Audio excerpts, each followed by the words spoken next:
Powers 101. Hello everyone! Welcome back to Skyllian Rogues Campaign 4? Paragon lost. We got everybody here today, so that's nice. And we can actually just start. But as usual, well not as usual, this is the first time we're doing it in Paragon Lost, we got a little bit something for us to start the session with. So, let me start with... It's a little bit chill this time. Hello everyone, welcome to Lost in the Oh my Moment. god. You Uh, really put yourself behind it. yeah. Oh, this is very ominous. Holy shit. Alright, This is welcome Very to dark Lost in the this Moment game. for people who don't know, especially for Eden and Cass to just join us. The idea is before we start a session, I get to ask you guys a question and you guys get to answer it in character, so that you guys can get to know, get into the mood of your character first, so to speak. And I don't think you can ask a question to an NPC because there's not many NPCs for you to ask questions. What do you to, mean? so. There's Torak, there's Irene, there's... I guess you can ask the villain, but no, you know what? No, not for this campaign. Not for this campaign. All Did right, Irene even survive the fireball? that is the question, He isn't did it? it! He did it. Why wouldn't he survive it? So without further ado, I'm gonna need everybody to go ahead and roll a D100 for me, please. I can't do the thing. You can just roll normally then. But I feel left out. Don't worry, I get to click and drag Oh! your roll. There you go. That's very low. And I will flip a coin and we'll see who goes first.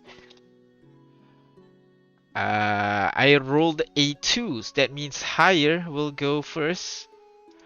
Which means it will be Vi followed by Fontaine. Oh wow, the two new players first. Great. Vi, Fontaine, Astrid, a lot of people. Aurora, I know, Bree, and then Delilah. Did I miss anyone? Jack. Jack-handed. Jack should be after Astrid. Alright. Alright, okay, I got my notes. I got ready. So first of all is Vi. How are you doing, Vi? Feeling good? Oh, I'm doing just peachy. What have you Perfect. got for a giant eyeball? Alright, so I just found you while you're resting in a cave here, so I have a question for all of you. The question would be, how would you describe yourself in 3 words? Oh boy. Exactly. Simple question for our start. Yeah? How would you describe yourself in 3 words? It's complicated. Wait, is that my answer? Yeah. Oh! That might be my answer. that would Three work. words, right? So it's complicated? What was it? It is complicated. Yeah, it's complicated. It's think I blew it. complicated. Perfect. But why is it complicated? Care to elaborate on that? Oh, well, yeah, I mean, I've decided to look for a place that probably doesn't exist, and I'm feeling a little guilty about that because why did I do that? But I've met some interesting people. It's not all a And- loss. But then we got blown up by a fireball. True. So, yeah, I'm feeling like I'm way out of my depth and just swept along by events here. That's fair. You are embarking in an insane journey, but well, you're here. The only way to go forward is forward. Yeah, that's very true. All right. Thank you very much, Vi. Next in order is Fontaine. How about you, Fontaine? How would you describe yourself in 3 words? How you doing, Mr. Disembodied Voice? I'm doing good. 3 words, eh? I'd probably say something about something rather like awesome, amazing, and actually devilishly handsome. I feel like that's already 5 words, but I'm gonna take the handsome part. All right, you seem had to have a very high view of yourself. Where did that confidence come from? Oh, if anybody's gonna believe in Fontaine, Fontaine's gotta believe in himself, don't he? That is fair. So it's mostly Aw. is it just how you've been from the from childhood, or is this something you acquired along the way? This confidence. I know I got the moves. I know I gotta get by. So, confidence has gotta carry you so far. All right. All right. Fair enough. Fair enough. Thank you very much, Fontaine. Moving on next to what's next in order? Next in order is Astrid. What about you? How would you describe yourself in 3 words? Do you mean in general or do you mean in the moment? I'd say 'Cause I in know we're talking general. about in the moment. I'd say more in Ah. general. Well, the only thing you need to know about me is big cat lady. That is very obvious, a very surface level description of yourself, but I'd say that says a lot more. Is that just how do you not have like, I don't know, larger aspirations or something, or you feel like big cat lady is an apt description of you, no more needed? Well, I feel like it gives a lot of information about me. I'm a big person, so, I like to eat my food. Mm-hmm. I'm intimidating, and I'm, kind of strong. So if you need to rely on someone, there I am. I'm a cat, so I enjoy, cat things like cat mint and bells and toys and stuff. And I have very sharp claws. And I can see you in the dark. Fair. And I'm a lady, so I like to be treated like one, thank you. Well, there you go. The 3 words says a lot more, even though it's simple on the surface. Thank you very much, Astrid. Next in order, Jack. What about you? How would you describe yourself in 3 words? Well, maybe. I would say intimidating, Intimidating. perceptive, and a survivor. Ooh, intimidating, perceptive, and a survivor. The survivor part intrigues me. Why do you label yourself so? Yeah, well, I survived by myself out in the wilderness. I Mhm. survived the encounter with the wolves. That's true. And you survived your most recent encounter as well Yeah. with a Yeah, certain we red don't talk dragon. about that. Oh, okay. But it just happened. We should talk about it. I mean, Okay. he cheated. He cheated. That's not normal. Mm, I'm sure he did something. I'm sure he did some. He took something. Well, let's figure it out later on in session then. Thank you very much, Jack. Next in order is Aurora. What about you? How would you describe yourself in 3 words? It would probably have to be mystical, reserved, and complex. Mystical, reserve, and complex. Just each word choice I feel is already complex on its own. It's kind of like unlike what do you call Astrid, who's like surface level looks simple but that's really complex. But I feel like the 3 words you picked is already very complex. Why in particular those words? Sorry, reserved, complex, and what was it again? Mysterious, Mystical. mystical. Ooh, mystical. Why is that actually? Why do you call yourself mystical? I would say it's self-explanatory with my powers and history. All right. Okay, that's fair enough. So there's something My about. Yeah, go on. perhaps the fact I was born with an innate ability for, well, all kinds of star and astral magic. Okay. If All you'd like right. to replace the mystical, it could probably be chosen, maybe. Chosen.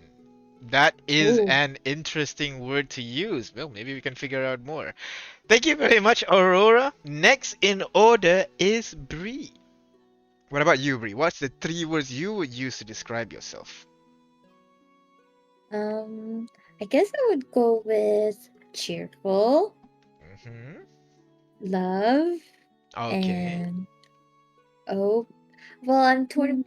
I guess I'll go with open. Yeah, Open. What was that other thing that you're torn? It's between open and what? a coward. Open and coward. Why do you say that, Brie? um, Why is that a very close top three? Like, you feel like it's a central thing to you? It properly describes you? maybe. I mean, it's just kind of. I'm not really as afraid of a lot of things. I'm Uh-huh. not really that kind of a coward, but Okay. well, the adventure life is scary, D and okay. I think in that context, I'm a coward. I guess. Okay, I can see what you're trying to say. All right, okay. Thank you very much, Bree. And finally, we have Delilah. What about you, Delilah? How would you describe yourself? 3 words. Well, first of all, I'd like to state to the whole party here that this does not mean to be indulgent, but I would say bright, ambitious, and overachieving. Sorry, bright, ambitious, and And overachieving. overachieving. Those two kind of relate, overachieving and ambitious. But what do you mean by bright? Bright as in smart or bright as in cheerful? What do you mean by bright? Oh, I should Uh, have used bright. Oh, damn. That's a good don't word. worry, you can take it next time. But yes, I guess the former. The former. So you want to say you're smart? That does sound a little bit what you call self-praising, I guess, if for like a better word. Why do you say so? Have you had like a what do you call qualifications, or have your intelligence been tested to prove that you're smart? I believe I've spared or wasted enough of my lifetime reading books to indulge in that factor, yes. Okay, all right. We got a bookworm over here. All right, and that is everybody in the party. We are not gonna bring an NPC because wow, I just realized how many people in this party. You know that we do this. Yeah. So we're gonna end here for now. Thank you very much for listening, guys, and let us get back to the session. Oh no, get back to reality and deal with the whatever comes next. So Gravity. gravity, indeed. All right. So without further ado, everybody ready? Shall we? Shall we? Yes. We shall. Let's go. So, as usual, I'm gonna start with last session. You guys followed last session. We followed a group of travelers along a lonely road. That's when we come upon Jack, Vi, and Delilah, finishing the final few days of their long journey. And that's when we come upon Astrid and Bree setting up camp. And just when these guys are about to settle down with their rest, it was interrupted by wolves chasing down Aurora and Fontaine, along with Irene. However, you guys took all the wolves down without an issue. The next day, you guys continued your journey towards Paragon Falls, but something was amiss. The festival tents seem to have been destroyed by like fire growing rampant basically. And you can see what do you call as you guys approach, you guys were suddenly cornered by an unknown figure. Tumos, the red dragonborn, single-handedly took down the party, but a white stag stepped in and protected you guys, encouraging you guys to flee. But before you guys can do so, the cliffside collapsed, dropping you guys into the lake within the crater, knocking all of you unconscious. Oak, you found yourself in an unknown beach with a sign that says Paragon. So, right now, Astrid, you first notice the smell of smoke in the air. You then push off the floor, still feeling soreness all over your body. Your eyes flutter open to notice the campfire right in front of you. All around you, all around the fire, sorry, you see other people that you just met just now. You see Aurora, Bree, Delilah, Fontaine, Jack, Vi, and also Irene. All of them seem to be unconscious and kind of like neatly spread out in a circle around the fire. They still seem to be unconscious. What do you do? Well, I think it would be best to make sure that everyone's not bleeding. They're still breathing. All right. So you go over No and limbs are missing. that's fair. Go over. Go ahead and roll medicine check for me, please. Right. Sorry, Astrid.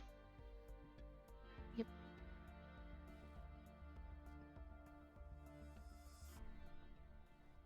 13. You give all of them a look. They seem to be fine. There's no, what do you call?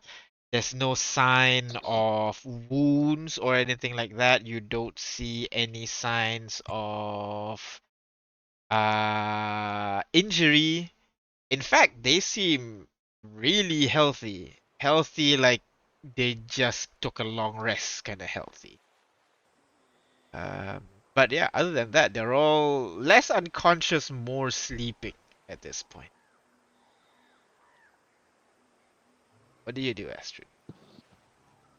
Right. Well, if everyone's fine and dandy, I guess I'll take a look around to see if there's like, where are we exactly? Are we Yeah, in a cave? yeah. Now you look around, you realize you're on a beach of sorts. Well, Ah. not quite at a beach. This floor is sandy. Yes. You see a river that runs inland, outwards towards the ocean. But the ocean ends about 300 feet out before it just like ends, kind of like a horizon, which border the teal-hued sky, which seem to shift and move like ink in water. Looking that's where when you look at the beach side, that's what you see. But looking on the opposite side, you notice a settlement with a stone signboard that says Riverbend Paragon. Well, now that I know we're not stuck inside somewhere, I think it's best to just, I don't know, sit and stay still where I am and be guarding everyone in case something tries to come and attack us. All right, that's fair. Next to come to, Vi, you would start to stir awake as well. You feel the soreness in your body, and when you look up, you see Astrid kind of looking around in the surrounding, doesn't seem to notice that you are awake. I sit up somewhat groggily. Are we dead? Is this the afterlife? I look around. Oh, hey, little guy. Well, if this was the afterlife, there would be much, much more fish. So I don't think so. There's a sign over there that says Paragon. So I think we're still where we were at the festival, but something else is kind of wonky. I don't exactly think we're in, where were we again? Paragon Falls is where you guys were at. Yeah. Yeah. Yeah, I look Vi. around at the inky horizon. Wow, that's something. Sorry, go ahead, DM. Oh no, no. But yeah, you look at the horizon. You see that the sky, quote unquote, seem to emanate some light, which allows you to see the surrounding much better. although everything is kinda tinted with this green hue, but otherwise it seems normal for the most part. You've seen ocean before. You've never seen an ocean that ends like 300 feet out. That's something.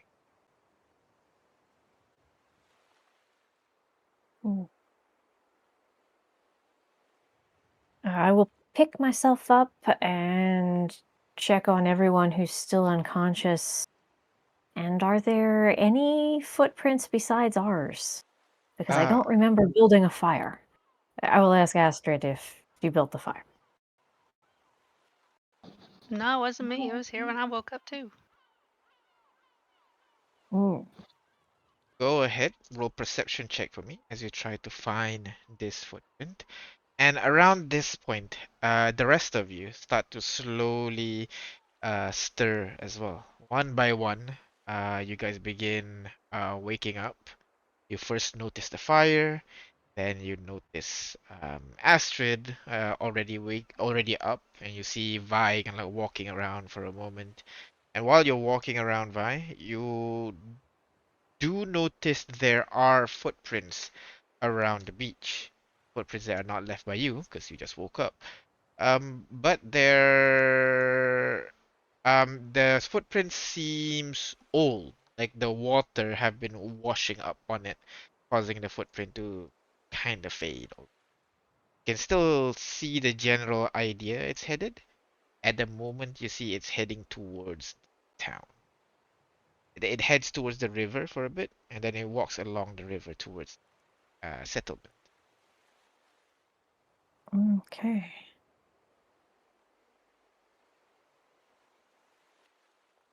So the rest of the Hi. party, you guys, yeah, sorry, go on. Furry, do you want to go first? Yeah, you can go. Okay. I think when Aurora wakes up, she'll have a sudden realization that she went through a lot lately, and will reach for her hip where pair of glasses should be hanging from. Uh, You you feel it. You feel it's covered with sand a little bit. A little bit more scratched than you remember, but there. she will then breathe a sigh of relief and stretch out her hand and form a ball of shadow, which will then materialize into her pet raven. Does it have a token? You can do this. That's yep.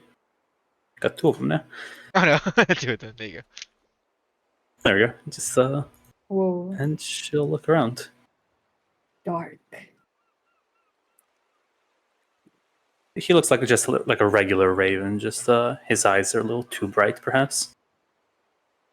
And yeah, one by one, you guys start to stir up as well. You see, as you're up, you would see Aurora just summons this crow, a raven, out of nowhere.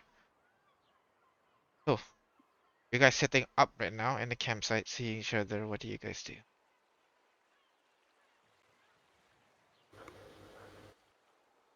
Point to Jack and say, "So it wasn't just my imagination. He knew you." Yeah, that Dragonborn. Yeah. Damn Thorak. Well, I kinda knew him. Not my friend, mind you. I'm not saying you owe us anything, but perhaps we're due an explanation. Well, stop looking for me. I mean, he was a bully. He bullied me all throughout my childhood. I guess he's out for revenge, I guess. How would he have known you were coming here? I come back over to the fire and squat down. Yeah, well, that's the thing. I don't know as well.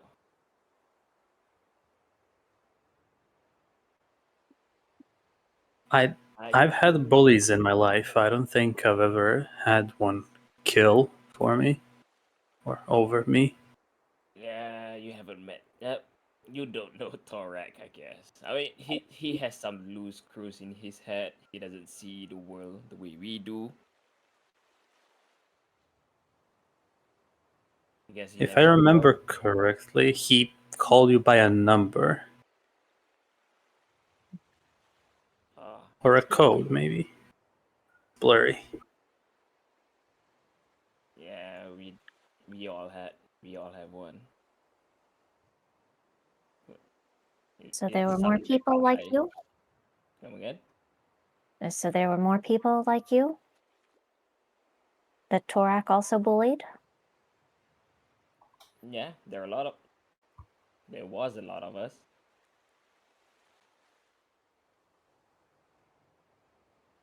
Was it a faction, a job, a guild?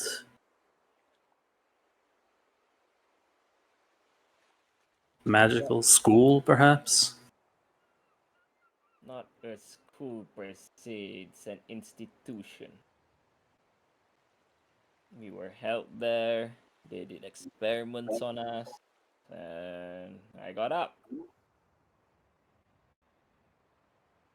Oh, Well, good for you. Yeah, How worried should we be that Mr. Torak is going to jump down the crater after us and try again? oh, definitely we should worry about him.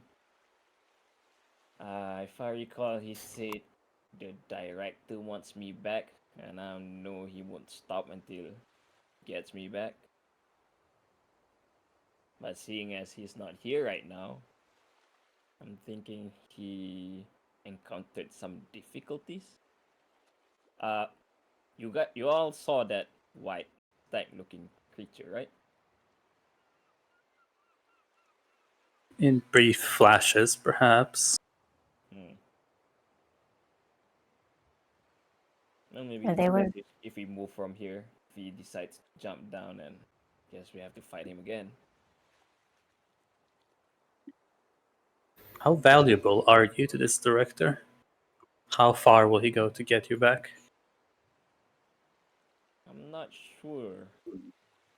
I don't think I'm any. I'm anything valuable to him. I mean, you've seen Thorak. I think he's more powerful than I am at this point.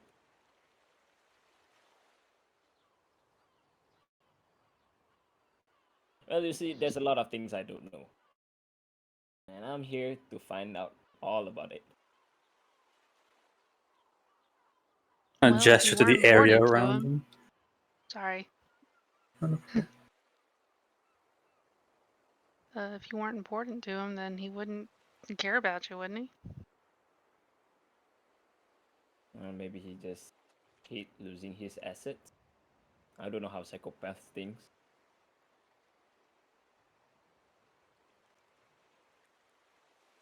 DM, could I ask? So, the sky above us is a sky. It's green.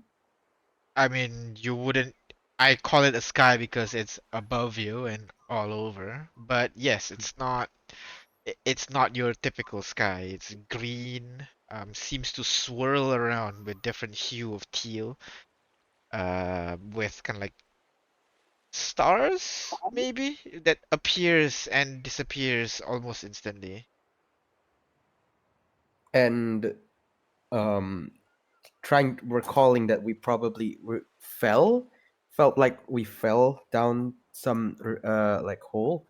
I don't see any inkling of like a hole or an entrance or a path that we might have stumbled onto this area. No, there's no hole in the ground. There's no hole in the ceiling because it's just the sky. Um, there's a window near the settlement, but that's the closest thing to a hole that you can notice right now. All right, Um, I'm just gonna. can I pull the zone cunning move and say my character is all about stars? Does she recognize the constellations up above? Go ahead, Does roll me she call them as? intelligence history check. Let's go. Why am Can I I not can I guide? proficient at history? When I see Aurora goes up, I kind of like guide her. just like quietly. Good luck. Go ahead. Yeah, Hey, nice. Ooh. 17. With a 17, 4. you don't think those are stars. Stars don't just disappear and reappear at random. They twinkle. They don't disappear. Kind of look around for a bit. It's almost like the sky and everything's like made up. Like you don't think you're in home right now.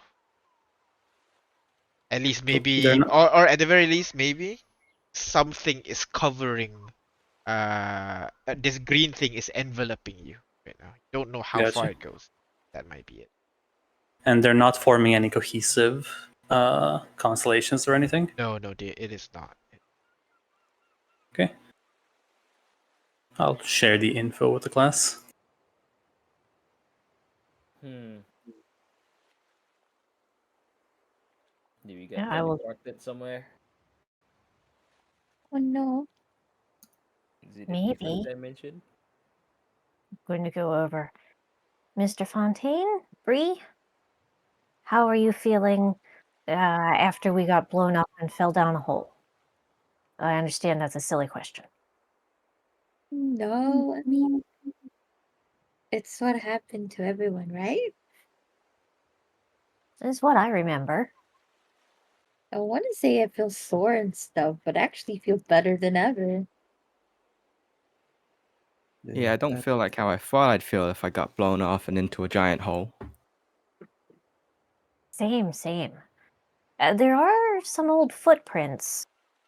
I don't know if there are tides here. They're being worn away by the waves, heading toward town. Possibly whoever made the fire for us. Hmm, maybe it's a divine being. It was very divine looking. Do I Do the follow it? footprints even belong to a person or an animal? You can go ahead and roll a survival check for me. Can I give it a look? Here I go roll in again. Do I have guidance? Yeah, I'll take Yeah. Aurora over and point out the footprints. You did not need Oh, Holy. Like, you give it a look and instantly, nah, that's too big to be a humanoid footprint. It's circular, so it's kind of like a creature with maybe like flat bottom, kind of like an elephant. They're like, you don't feel like this is a place that would have an elephant. And it's slightly smaller than an elephant's footprint as well. Aurora's gonna That's stare at it for a while, trying to wrap her mind around it, and then turn back to the party and say, "Yeah, definitely not a human." And then kind of put her foot into the mark as it's like 3 times her size or something. more one and a half. One and a half larger than your own foot. And it's circular rather than long. Like perfectly circular? Or That's just that you're not sure because the water have washed away some of the footprints, so it's a bit hard for you to see exactly, but it's circular-ish shaped.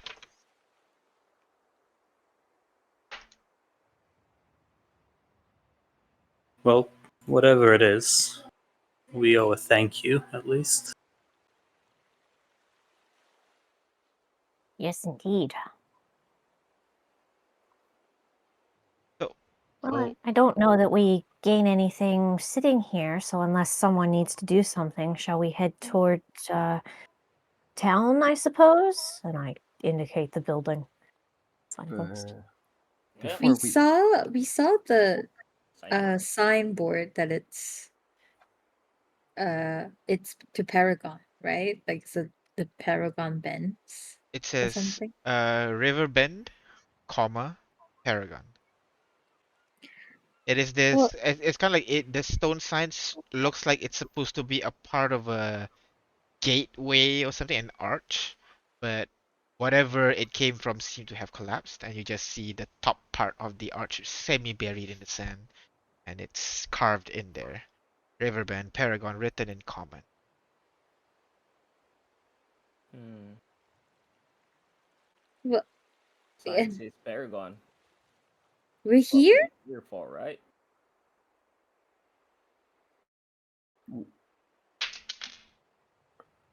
Who's really? Who's rolling? Oh, Nope, I just run. no.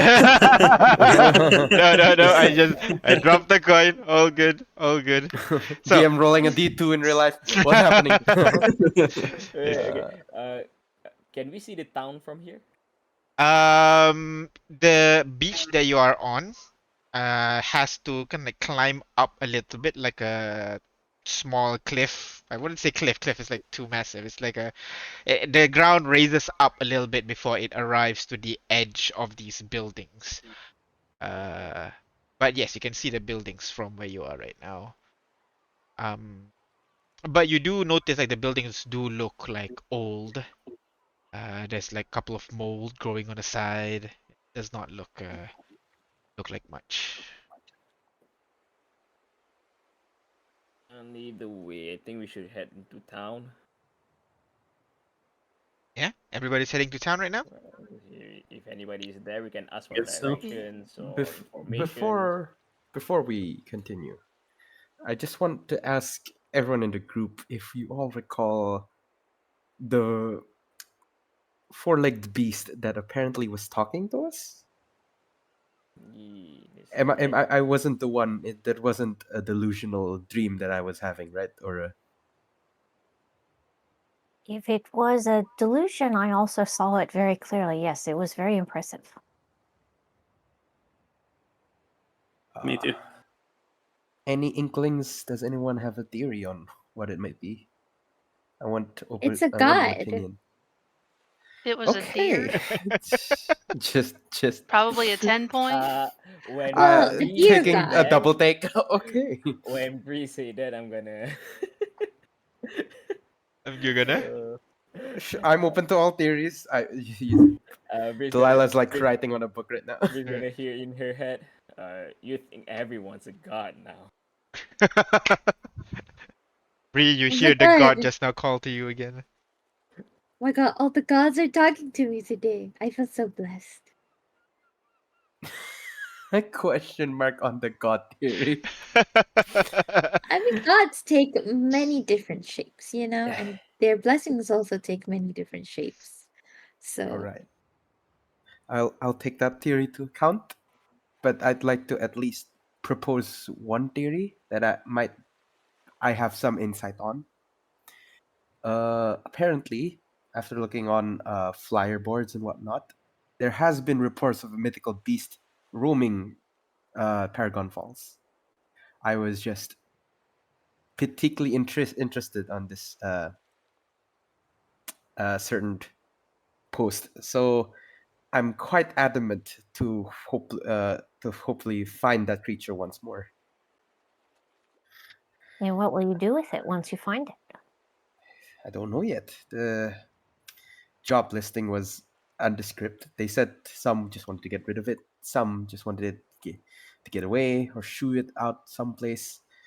I don't know, but I'm just opening up and telling you all my current activities on what I'm inkling to do here. So if Well, any of you thank you. if any of you see the beasts, I would much appreciate you telling me anything about it. If I see it and I tell you about it, can you hold off on shooting it until we have a chance to ask it some questions? I am not as don't brash shoot as the to. god! I won't. I am not. I'm not as vulgar as in methods of a hunter. I'm again a scholar first and foremost. I'm just interested. Fair enough. Well, from what I have read, those are not the worst of the monsters we should be looking out for here. You believe the reports might be talking of another creature? Quite possibly. There's definitely far worse out here than just those white ones. Well, being as I'm not a person that's closely familiar with Paragon Falls, that might be true. Wait, don't we know someone? Terry, who's her name? Uh, Irene? Yes. You look around and you She. see Irene is still sleeping. Curled around curled around We in the almost forgot sand, about her. sucking her thumb by the looks of it. We almost forgot her. Great. She's had a rough day. Let her rest, I guess. I believe so, but aren't we all heading out together?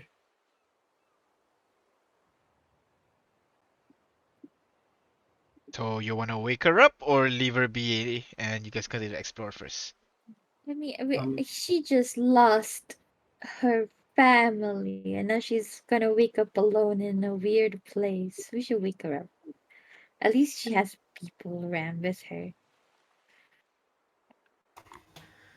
Agreed.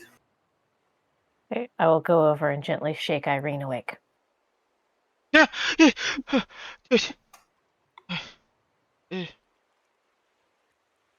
This heaven? Am I dead? Are It, you in heaven as well? that's what I asked too, but so far inconclusive. What happened? Paragon. Well, we got blown up, Remember that? and the big white creature saved us, I don't and remember we ended that. up here. And I think we're going to walk into town over there, I point, and try to find some answers. Do you want to come along, or would you rather wait here? Oh my god, my family. Were we able to save anyone? I don't think we were even able to save ourselves, I'm sorry, but maybe the white deer was able to do something. She kind of buries her face in her hand for a moment. Okay, I'm sorry.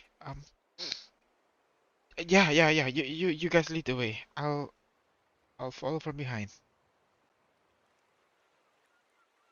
Yeah. Yeah, you've had a rough day. I will slip my hand in hers and gently tug her. Come on. She It's gonna feel bad for a while, but we can at least look around and see what's going on. she kind of holds your hand tight and stands up as you guys begin making your way to the town. As you approach closer, you start to notice that the buildings are not just old.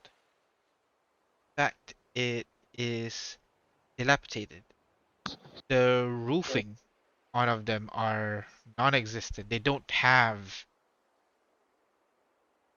Come closer, the windows do not have shutters either. Looking around, it seems like the place is really, really destroyed actually, and abandoned. You climb up the small cliff that I said, or looking over to this town, you see while the walls still stand, the people in it are no more. It is an empty ghost town. In the distance, you guys can over the roof, in the distance, there are smoke pillars going up to the sky, but around seems like this town has been abandoned for.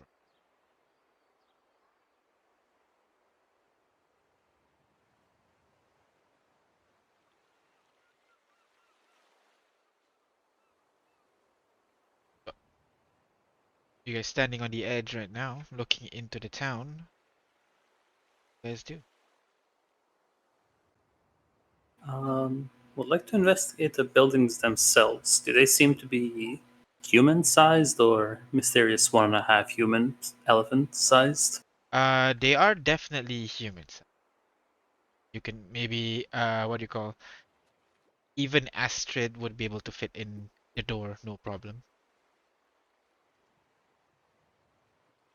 Were And the they? tracks, Sorry, go Sorry. ahead. the tracks that we followed there, are they gone? The tracks, you follow the tracks along the river for a bit, and when it got past the sand, go to a sort of more craggy stone area on the floor, you start to you don't see the tracks anymore. But the creature's definitely headed towards inland along the river at the very least. Okay. Curiosity is satisfied. Right. Can I poke into a building? Were they abandoned in a hurry? Does it look like? Is there a lot of stuff left? Uh, Or are they pretty much cleared out? yeah. Like people had time to pack and go? Go ahead, roll investigation check for.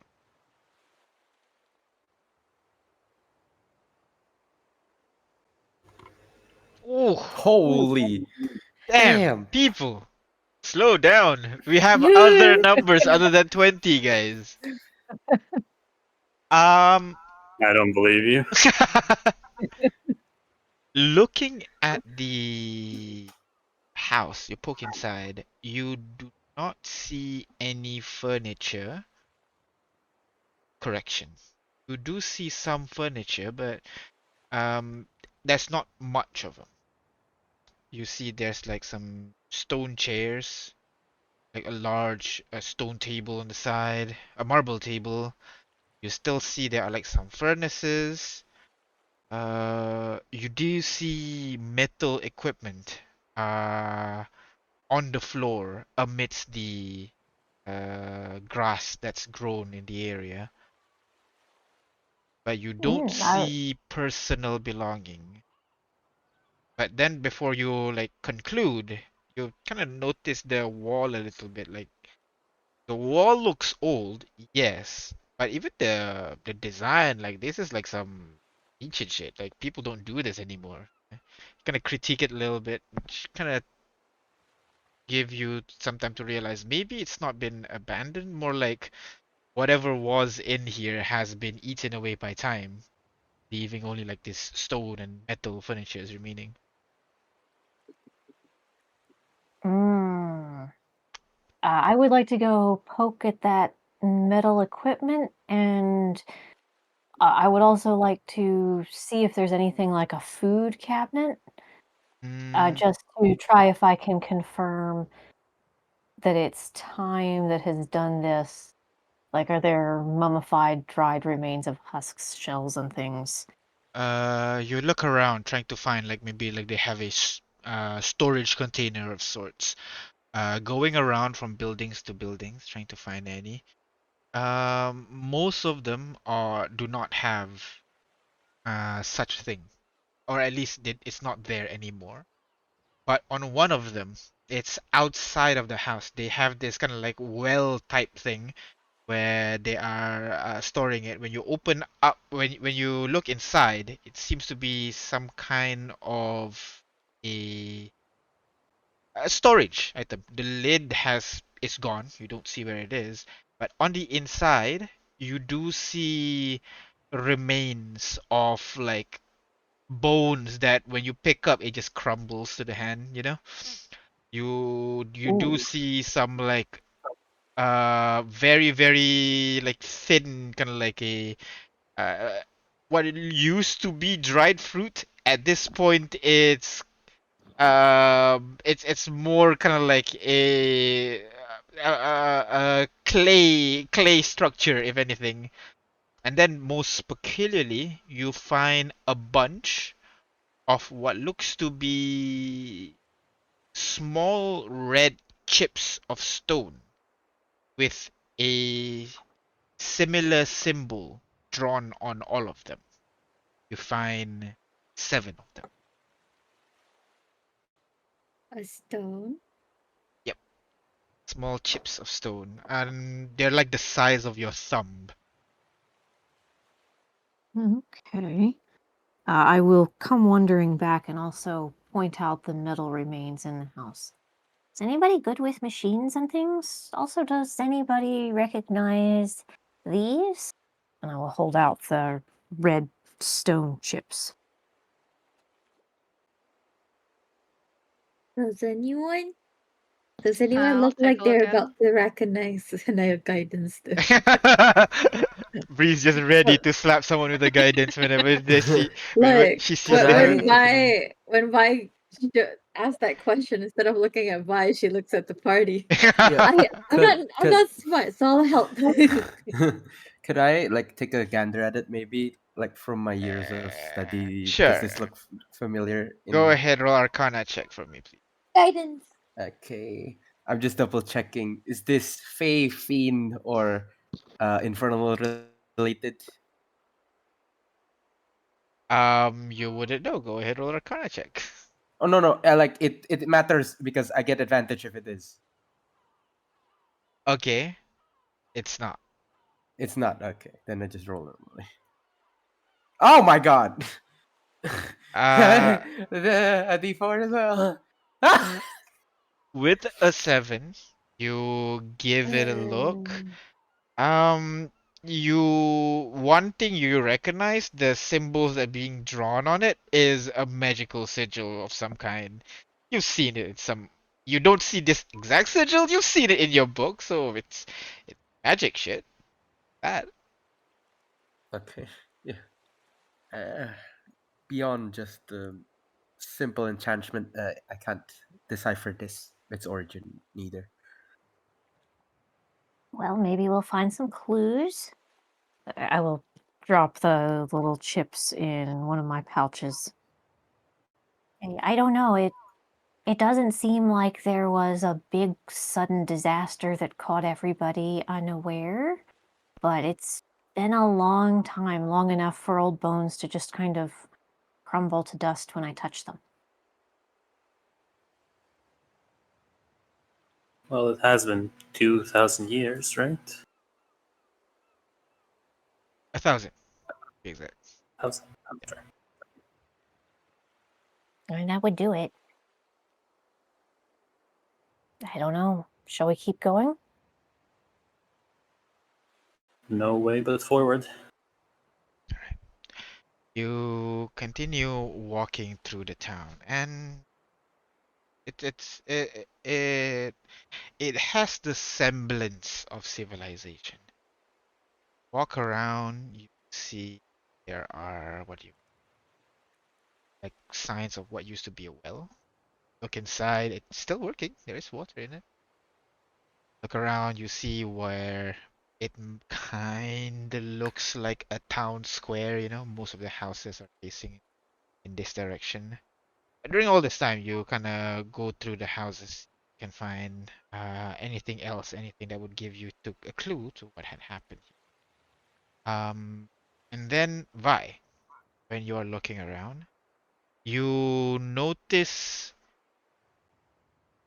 for the first time when you're looking around here an organic material, built organic material, something like it looks like a bamboo mat. I think like like thin wooden slats tied together to form a mat. You see it. It still looks rotten, and like some parts of it are breaking down, and it's kind of hang to the corner of one of the houses that you're walking through.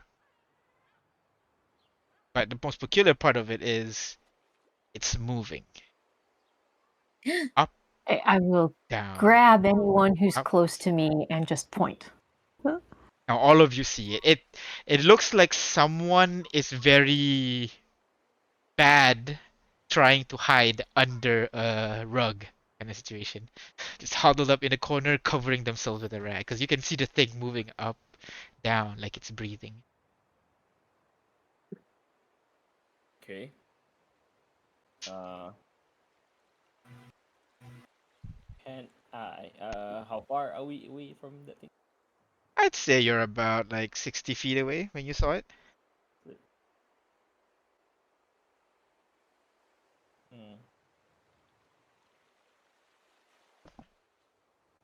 I move in 30 feet closer to it. All right. You begin slowly moving closer, closer, closer. You can see the movement up and down gets faster and faster the closer and closer you get. Okay. You reach the 30-foot mark. Uh, hmm.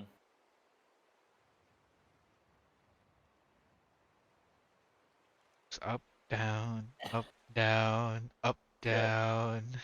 so I can assume it's looking at me, right? Because he can see it can whatever it is can see me, right? Yeah, Can I? yeah. I'm gonna use this to pull the thing away. Or All should right. no, So you pull it slowly or just rip it off. just rip it off. All right. So you guys see Jack focusing on the mat there. Then it just suddenly just flung across the room, hits the wall for a moment before it just crumbles down to the ground. And underneath it, you see two figures, two humanoids. Both of them shriveled up to like bones. They seem very emaciated. Their skins wrinkly and dark. Their head bald, and where their eyes would be, it seems like it's just sunken hollow, and you can only see this reddish orangish energy swirling inside, and it has this frightful expression plastered on its face as it's just staring at you, mouth dangling open, letting out this kind of like horrifying just slow exhale as it stares at you with wide eyes. Is it? Does it look like a zombie undead or? It definitely looks like one, yeah. Can I shout? Hello. Are you okay? It leans away now, looking even more frightened as you speak.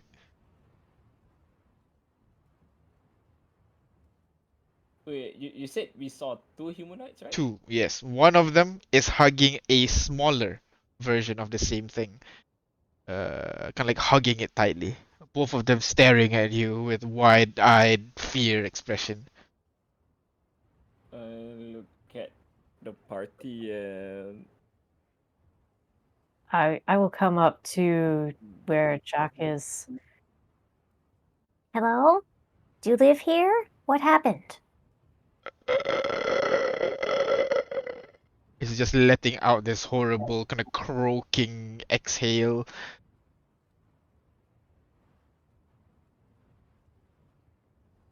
I can't really understand you. Do you write? And I will pick up a stick or a bit of stone or something and write hello on the ground in common, All right.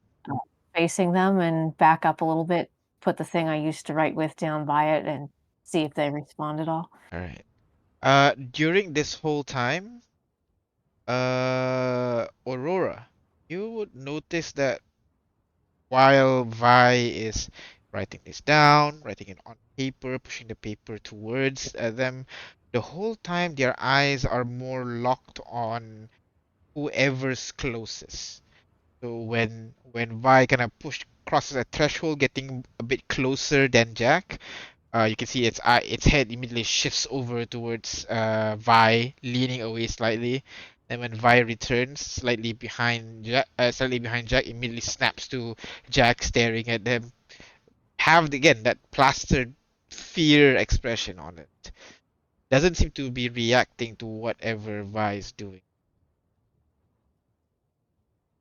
I don't think they're intelligent.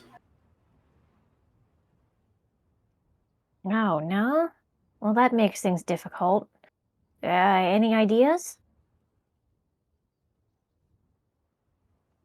Well, they have the instinct to hide, which makes them not zombies, I guess.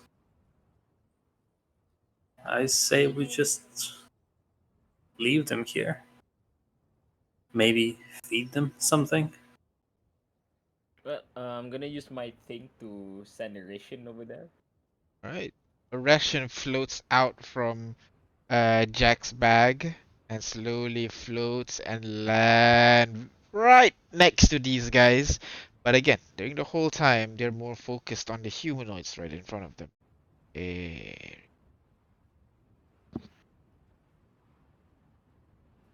They may be hungry for flesh.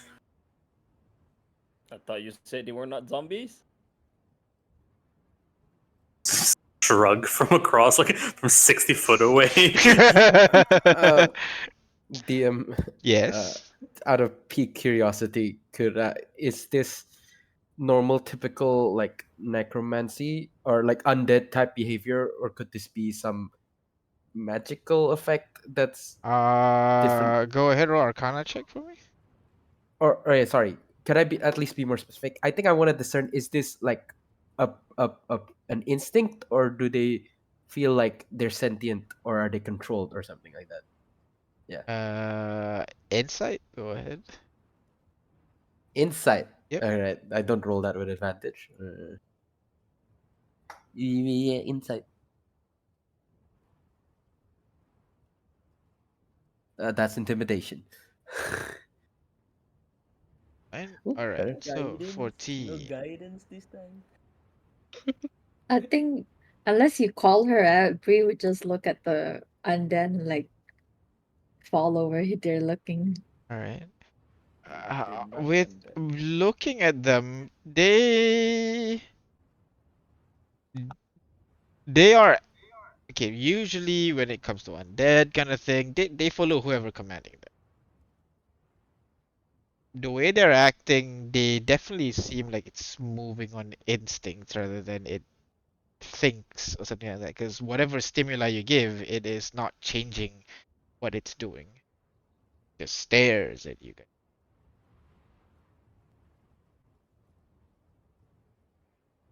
Who's the closest to them right now? Right now would be Vi and Jack, kind of similar.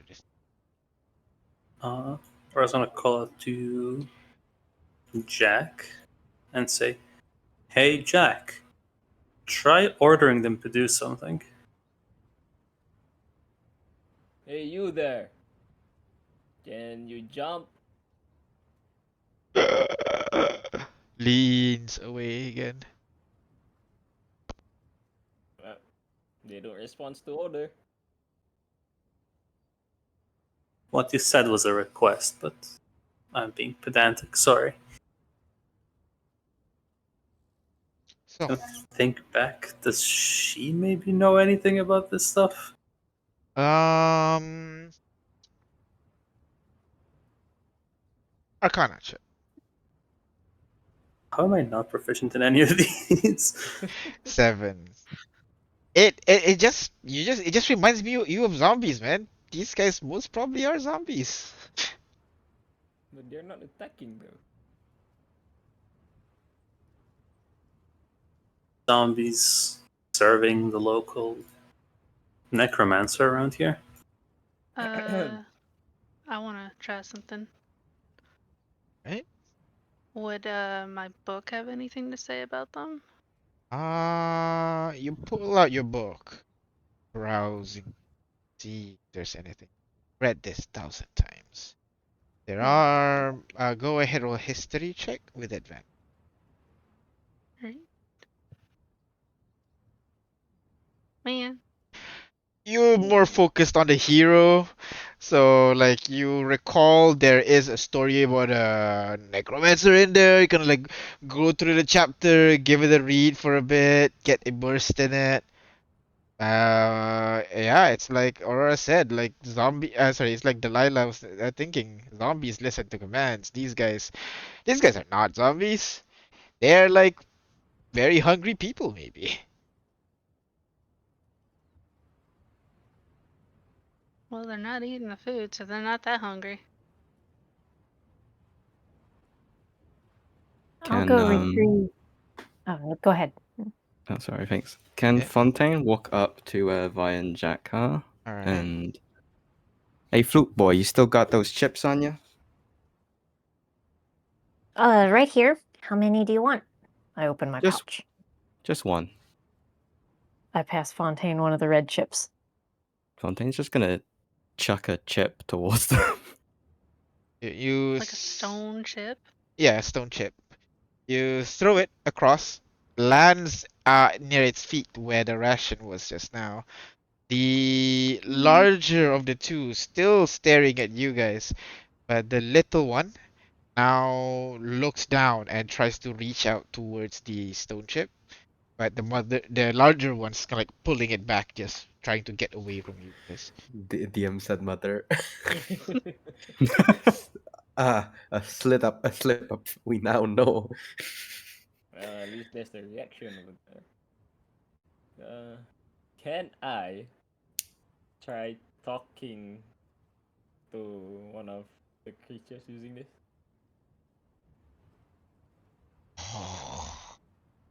Let me read. It's a good As a sound. bonus, I said choose one creature. You and the chosen creature speak telepathic. Ooh. Alright. Oh, another way to Oh. do speak with dead. You focus on it, and the moment the link is established, the only thing you hear is just stay away! Stay away! Stay away! Stay away! Just repeating again and again and again in its head and again and again and again. Deafening you a little bit. Oh my god! Can I try tell him to calm down, relax. We're not here to hurt you. And it builds up to your original conclusion just now. It seems to act on instinct as it just repeats, does not react to what you say, just continuously shouting, "Stay away! Stay away!" again and again, and in an almost NPC like kind of form of communication where it's repeating the same line with the same intonation again and Okay. again and again. I look at the party and then say, guys, I think they just want us to stay away. From? Hurts my head though. So loud. Well, Yeah, they're well, not hurting us. So I will back up. Actually, I will go get their rotten bamboo mat and bring it back and do like the little twirly toss and try to toss the mat back on top of them and just tell them, lie down, stay quiet. It'll be all right. And back up.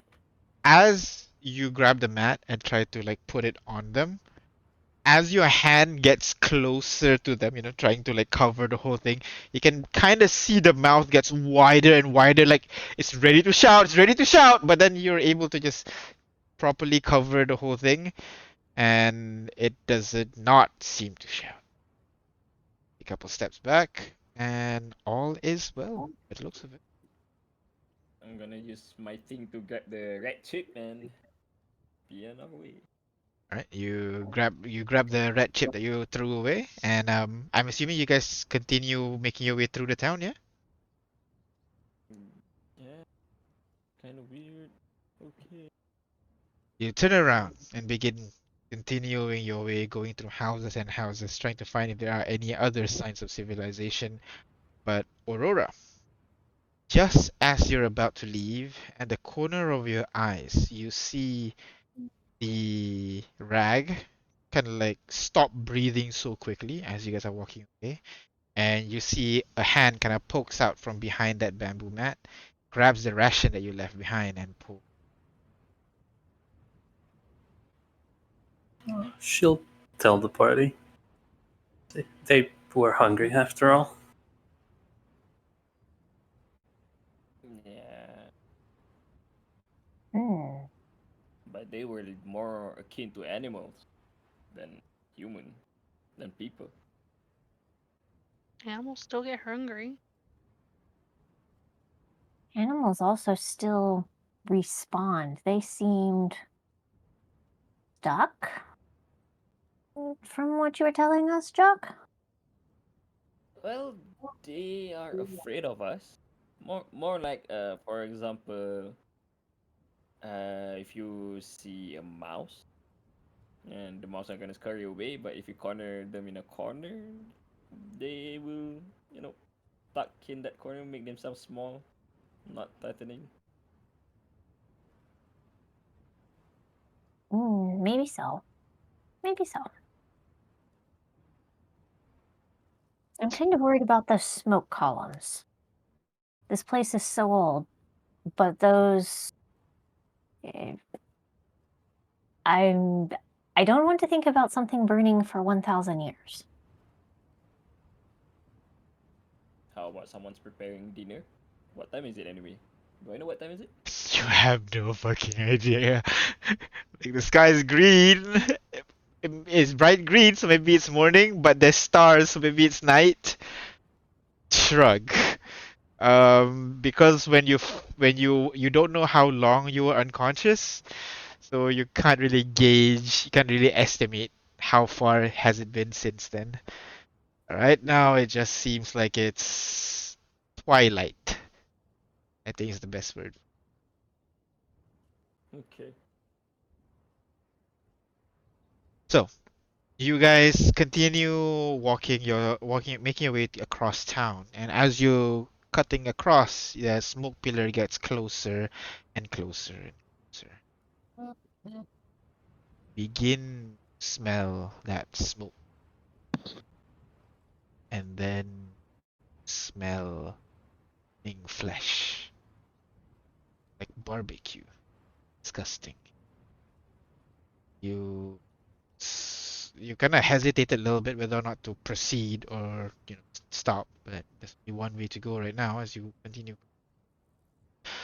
town until the buildings in front of you start to run out, and beyond it you begin to see tombstone first.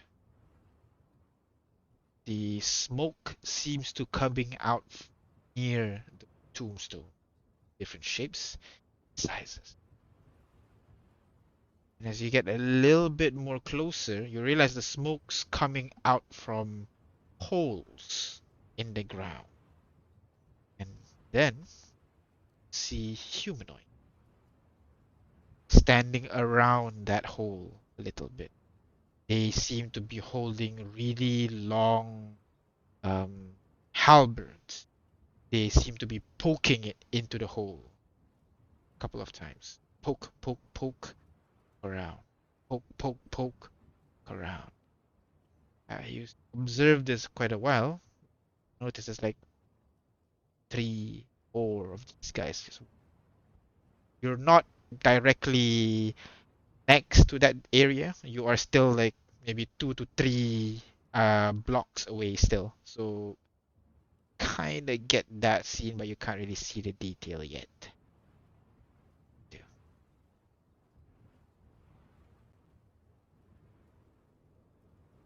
What do the humanoids look like?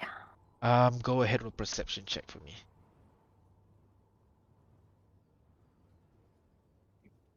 Guidance. With an 8, guidance, I guess. So go ahead, roll d4. Maybe 10. Might be DC. Hey, 10. You are still a bit far, and the hole seems to be producing light, so your eyes are more adjusted to those light rather than those humanoids, so you can't really see details. But the way their body move, you get the feeling that they're wearing armor.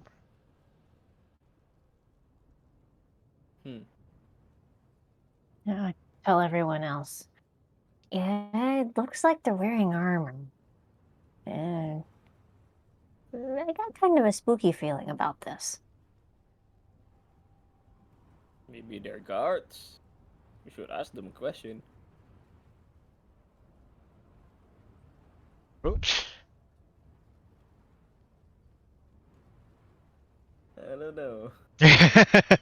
Come Brian on, brings up a guys. good point, a valid point. Maybe they're hostile.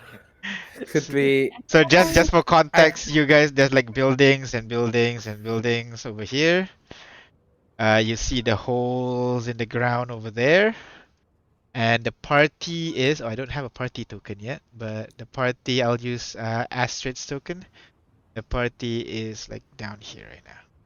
So you're still quite ways away. You can see silhouettes and lights and stuff, general shapes, but you can't see details yet.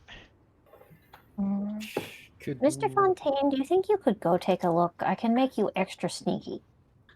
I was just about to make the I same could do that. distinction as well. All right.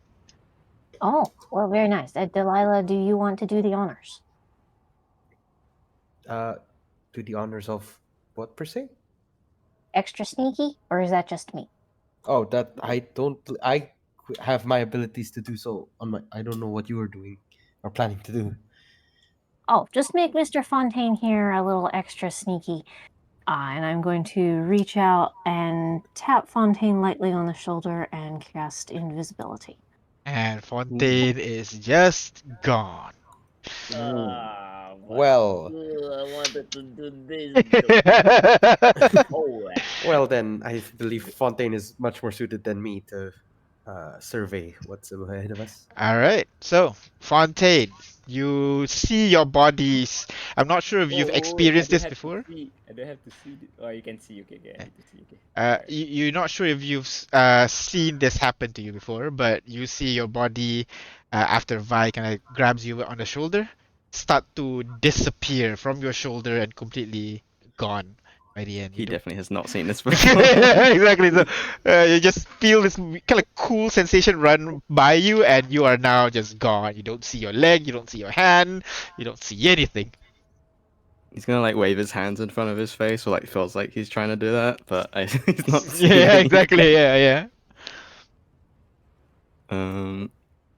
He's just gonna take this and scurry like to the nearest building, that nearer to them people in the holes. All right. You make your way closer, stealthily, I'm assuming, yeah? Yes. You make your way close and close and close, and now you are able to see them. 8 people standing around beside this, what you assume to be graveyards. The holes in the ground are maybe 5 foot, 8 foot deep. Inside, filled with bodies. They're all are catching on fire. You can see they are like glowing on the inside where the fire is like brightest. But it is catching on fire in all of them. And they're all still moving. They're all just kind of like moaning out, like, "Ah," similar to the person that you saw just now, just letting out this awful croaking kind of like sigh, not really creating any noise as it is completely being engulfed by fire. They are trying to crawl out. That's when you see a couple of these 8 people using their halberds push them back down into the hole. And this cycle just kind of repeats again and again and again. Those 8 people, 7 of them dressed very familiarly. They're all carrying long halberds, wearing this very rusted, I think, chainmail on them, with helmet that's a few sizes, some of them a few sizes too larger, some of them like a tight fit on their heads. And looking at them, looking at the person itself, they don't seem they seem to kind of like walking languidly, like they are out of energy as they're just pushing through, trying to grow through the motion. One of them is standing tall and proud, wearing robes instead of armor, carrying a stick, for lack of a better word. It's like a stick and then a cross guard at the end part of the stick. Which yeah, that's the best I can describe it right now. Like the cross guard is in the straight middle of the stick, or It's closer to the very tip of the stick rather than at the base where he's holding it, or in the middle. It's like almost at the top, the cross guard. like a spear without the pointy bit? Larger. I get what you're trying to describe, Oh. like the side for the cross guard for a spear, but no, it's at least 3 times longer on either end. Okay. It's a weird design for a spear, for sure. If that is a spear.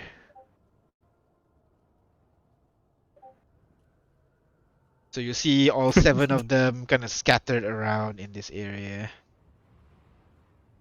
Well, that's intense. Fontaine's gonna run back to the party. All right. You guys hear footsteps running in your direction again? He sort of gets to them and then like waits to be spoken to before realizing. Yeah, no one is that speaking to they him. can't Yeah. see him. Guys. Hello. Hey, you're here? Yeah, I'm Welcome back. back. What did you see? There's a lot going on over there. Fontaine will explain what he saw, for lack of better words, and yeah, there's some big guy. He's got a big stick thing, and they're just pushing in zombies into holes and burning them. See what you mean by intense.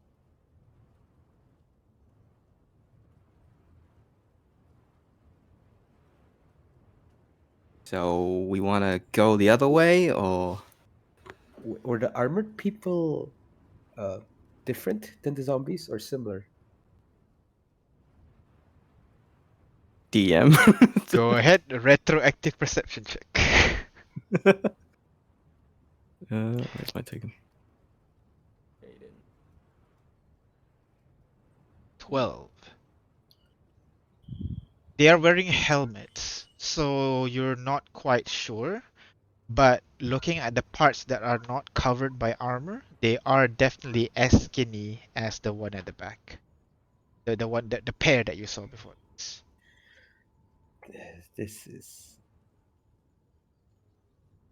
I feel like the. This is. I have no theories as of now. This is just weird.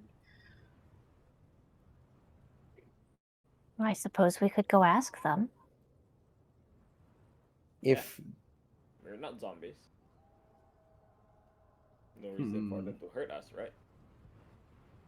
Well, the people in the whole world were not zombies before they were zombies. We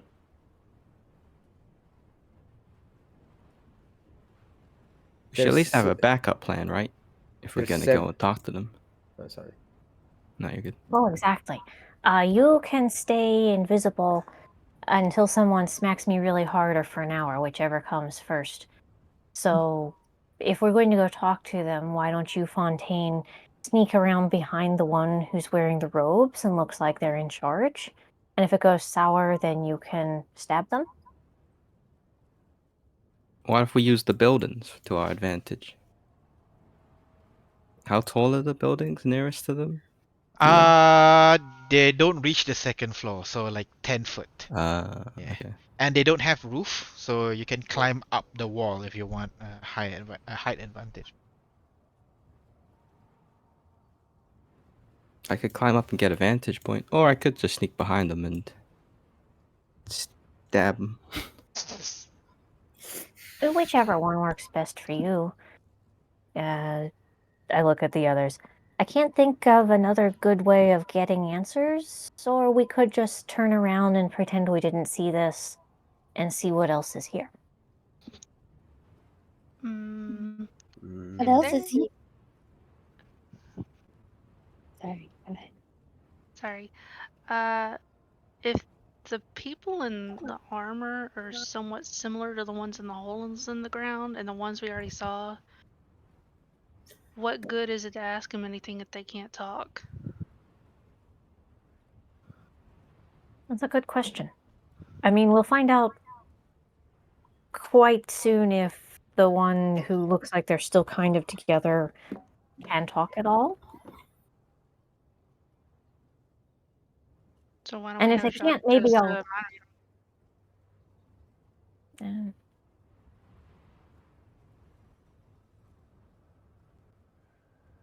Like, it seems, again, if they've been down here for 1,000 years, that seems like a very long time to be holding a grudge and killing your own people.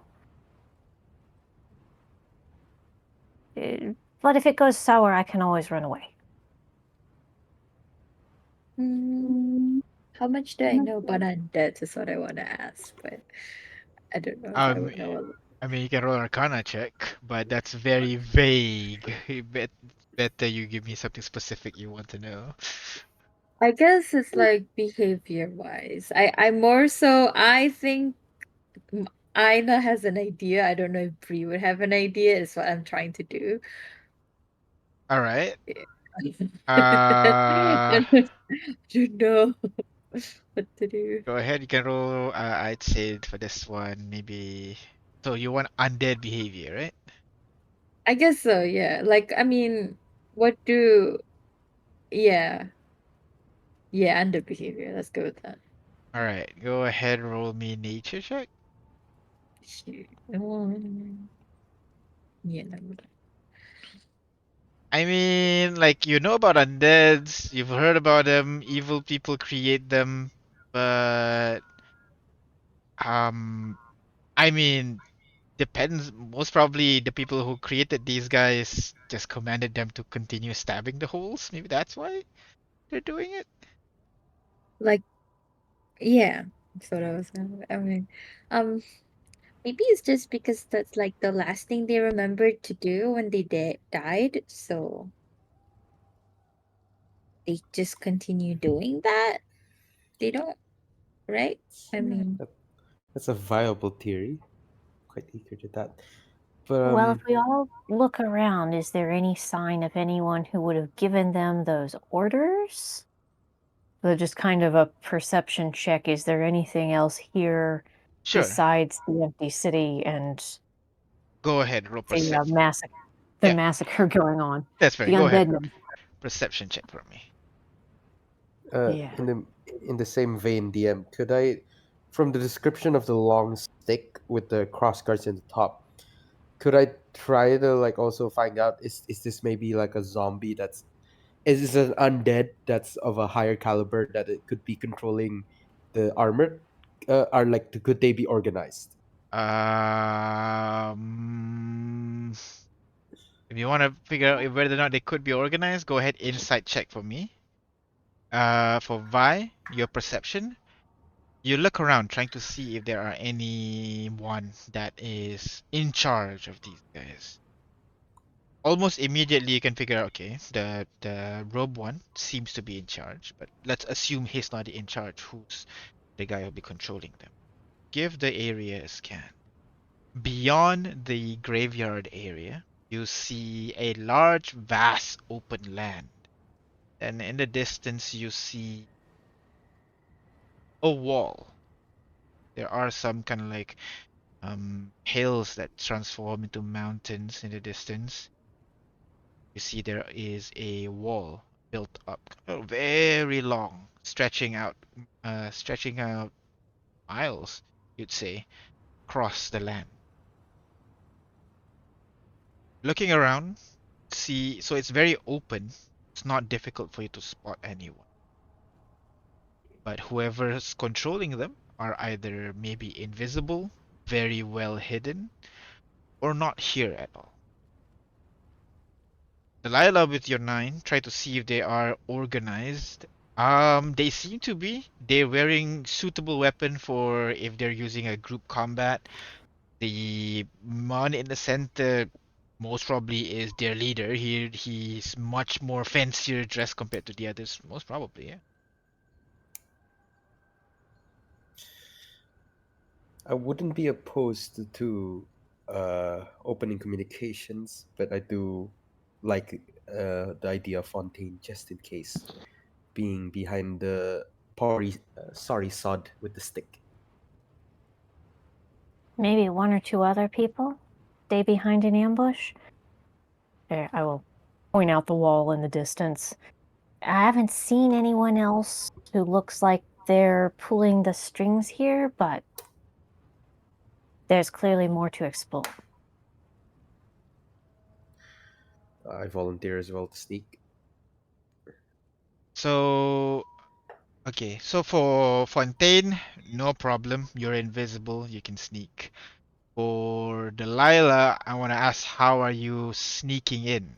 Because beyond the building is just an open flat land with tombstones and what do you call, just ditches in the ground. How are you So planning to hide your body? where are we? Like at the current moment here or here? You're still here, but Okay. right now, as you can see over here, there's no more buildings to provide you cover. How are you Um, going to sneak across? Or are you just are gonna do your best to stay flat on the ground and pray for the best? are the armored figures focused on the holes, or are they actually also surveying the land? They're focused on the holes. Then yeah, I'll try to lay flat and try to go wide and then circumvene I in see, I the see. back. Okay, okay, alright, that's possible. Right, so Fontaine and Delilah, both of you are sneaking. The rest of you, what do you guys do? Are all the rest of you gonna walk up and talk to them? Is that what you're doing? I'm gonna stay about 90 feet away from Vi. Okay. Vi is going to talk to them, right? I think So that's the plan. I'll so go with her. Fontaine, I'll go with her as well. Delilah's going around, Vi's gonna talk, Bree and Aurora supporting. Astrid and Jack, what do you guys do? Stay at the I'm back? gonna stay. Yeah, I'm I'm gonna standing stay in the away. back. Oh, sorry. I'm gonna stay 90 feet away from Vi at all times.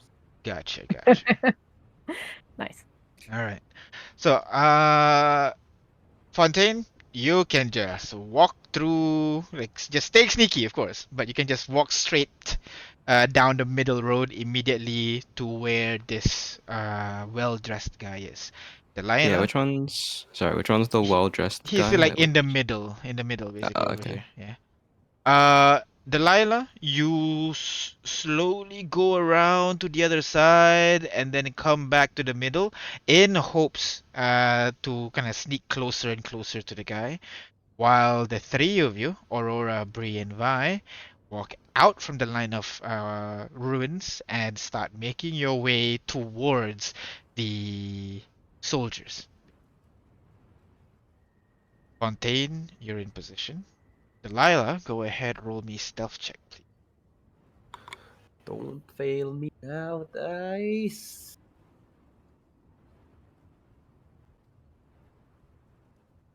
Oh, 10.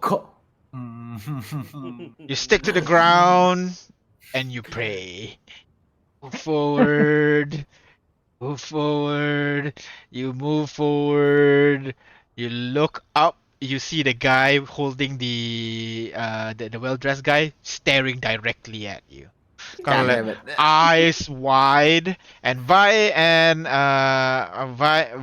Aurora, and Bree, you're starting to walk over there, which kind of like stops him from focusing on Delilah, turns and snap to you guys, and now starts walking towards you with purpose. Oh, What The purpose would that Okay. be?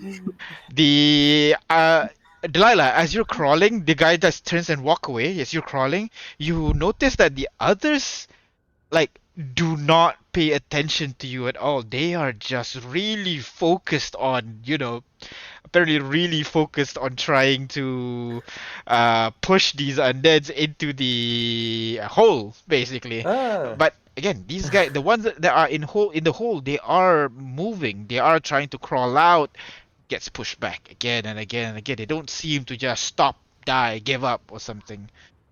Fontaine, I as this, yeah, sorry. sorry. I realizing I this is very wild. I'm very concerned for myself Uh huh. at this very moment. I'm just gonna pop out one of my vials, Uh the only huh. one I've prepared before the trip, Uh huh. and drink rapidity. My movement increases for 10 feet, but I have disadvantage on intelligence checks. All right, gotcha. You I immediately drink. drink the potion that you prepared. Does that Mhm. affect your physicality in any way, or is it just a potion when you drink it? Uh, I feel like it does a bit. You just I see you see Delilah like has her shins just grows ever slightly for the very perceptive, and she just sweats a bit, and she looks like her eyes are just jittery. there. All right.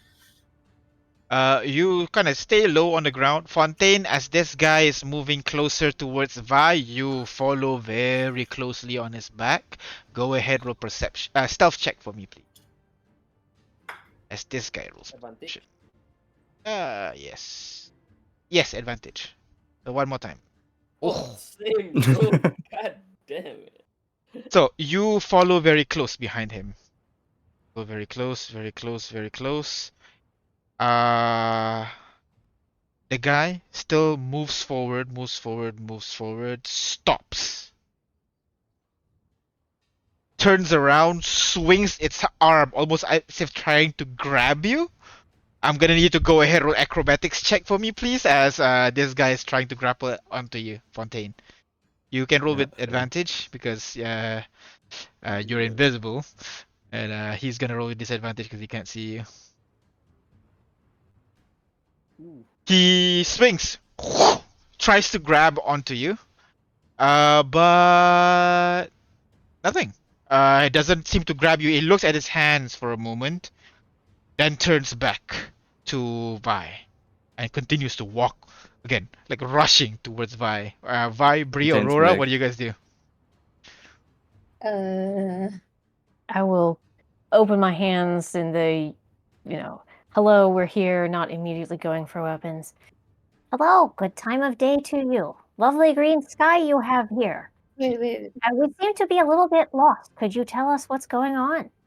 As you're going, yeah. Wait, does the guy come towards us with like murder in his eyes or what? Speaking of eyes, when you look at this guy now that he's coming close, you do realize that he's not wearing a helmet. You've at first thought it was his hair, that's shoulder length hair, but no, he's wearing this kind of like cloth that wraps over that covers his entire head. The cloth is cut into 4 pieces, and there's one in front, two on the sides, and one on the back, completely covering his head. And then there is this metal band of sort like a crown, but instead of on his head, the metal band is right on top of where the eye is supposed to be and clamped really tightly that even the fabric's gonna wrinkle a little bit underneath it, clamping directly on his head. But he is still walking directly at the moment, going through all this introduction thingy. You try to make conversation, but this guy walks up close to you, and you see his arm. He swings his arm back, goes take over, the try action? to choke you. So go ahead, roll acrobatics check for me with I'll do this. advantage. Can I help Vi? Sure. All right. So he's gonna make a strength check with a disadvantage. Oh.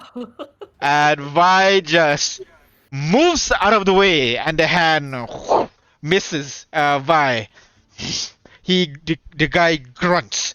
He turns over to Bree this time, moves his hand, tries to grab onto Bree now. No, it's the Go ahead, roll acrobatics check for me, please. Okay, wait. This is clearly Fontaine. can I what roll are you- athletics instead? I'm Yes, you can. Acrobatics or athletics, your choice. Ooh. Oh shit! Shit. You rolled a 20 as you not see enough. this guy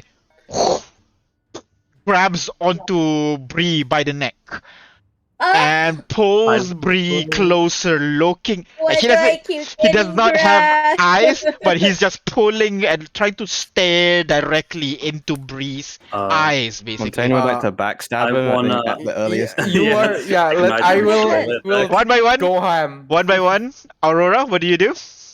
I'd like to ignite my shillelagh. Ignite your shillelagh. Smack him over the head. Smack him as over is the head. customary. What about you, Fontaine? I'm gonna backstab him. Immediately backstab him. Delilah, you're a little bit further away, so you stand up and you begin running towards this guy, I'm assuming, yeah? I will. Yeah, I will rush in and just also plunge both my daggers. Alright, at him. Jack, Astrid, I'm assuming you guys running in as well? No, I'm I'm not dashing gonna in to run grab in. Bree. I'm gonna do this. Am I Bane?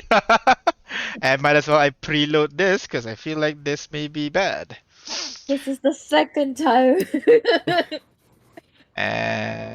And all right, so why don't everybody go? Let me just bring you guys to this scene. Activate. And let's position yourself, shall we? This guy has walked forward up here. So Vi, you are here. Aurora, you are here. Bree, you are Oh lord. here. You Oh are at the lord. back.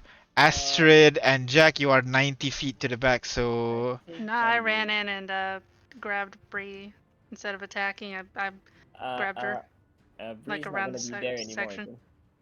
What? Bree's not gonna What? be there anymore. What? Where'd she go? You go on vacation? I'd be here, right? Ooh, why am I I'll moving? be in his 90 arms. feet, right? Yeah, 90 feet from Vi, right? Yeah, 90 feet.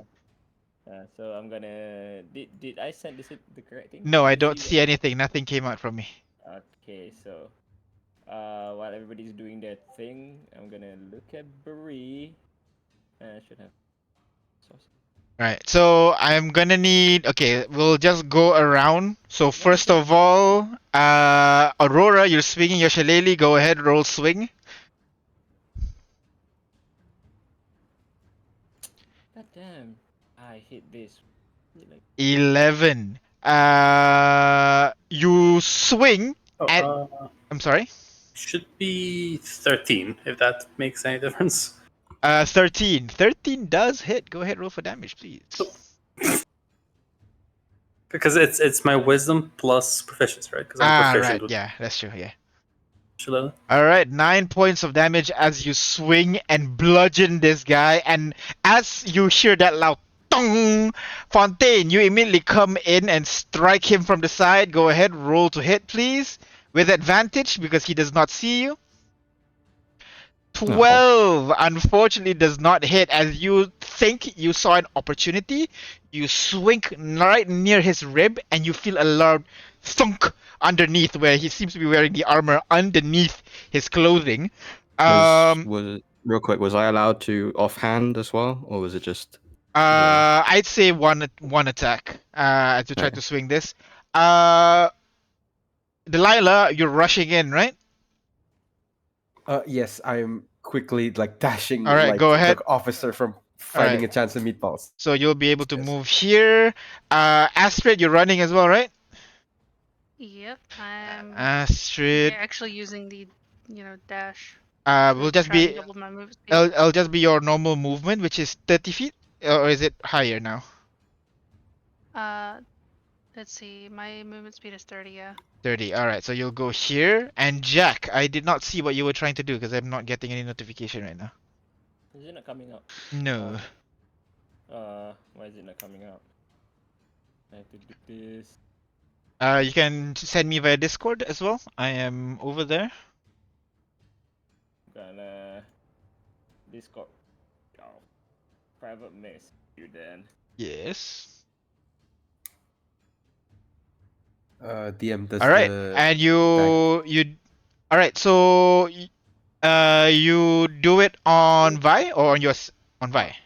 On Bree. Bree's the one Bree. that is. All right, so right? Bree, right at this moment, you feel an intense force trying to like pull you away from this guy's choke right now. Do you let it? Kind of similar to the last time, right? Yeah, so yeah. Kinda, when you suddenly feel your body crushed inwards, Wait, what? disappear and reappear where? Right next to me. Right here, reappears right here, Bree. As I'm gonna need everybody to go ahead. Does it hit DM? You're not able to hit. You're able to move, and that's it. Oh, Yes. I can't do an action and movement. No, Okay. your action is Sorry. the movement right now. Aurora, this is you a deal weird- 9 points of damage, and why don't we go ahead and roll for initiative, shall we? Oh, now it comes up. God damn. Now we're in combat. That's not all of us. It's not all of you? No. Why is it not all of you? Yeah. This All is not all of me us. and Astrid all the way down Oh, right, here. there you go. There you go. Okay, alright. Oh dear lord. Your familiar gets its own initiative, right? Awesome. Oh, If it's fine God. familiar, it should.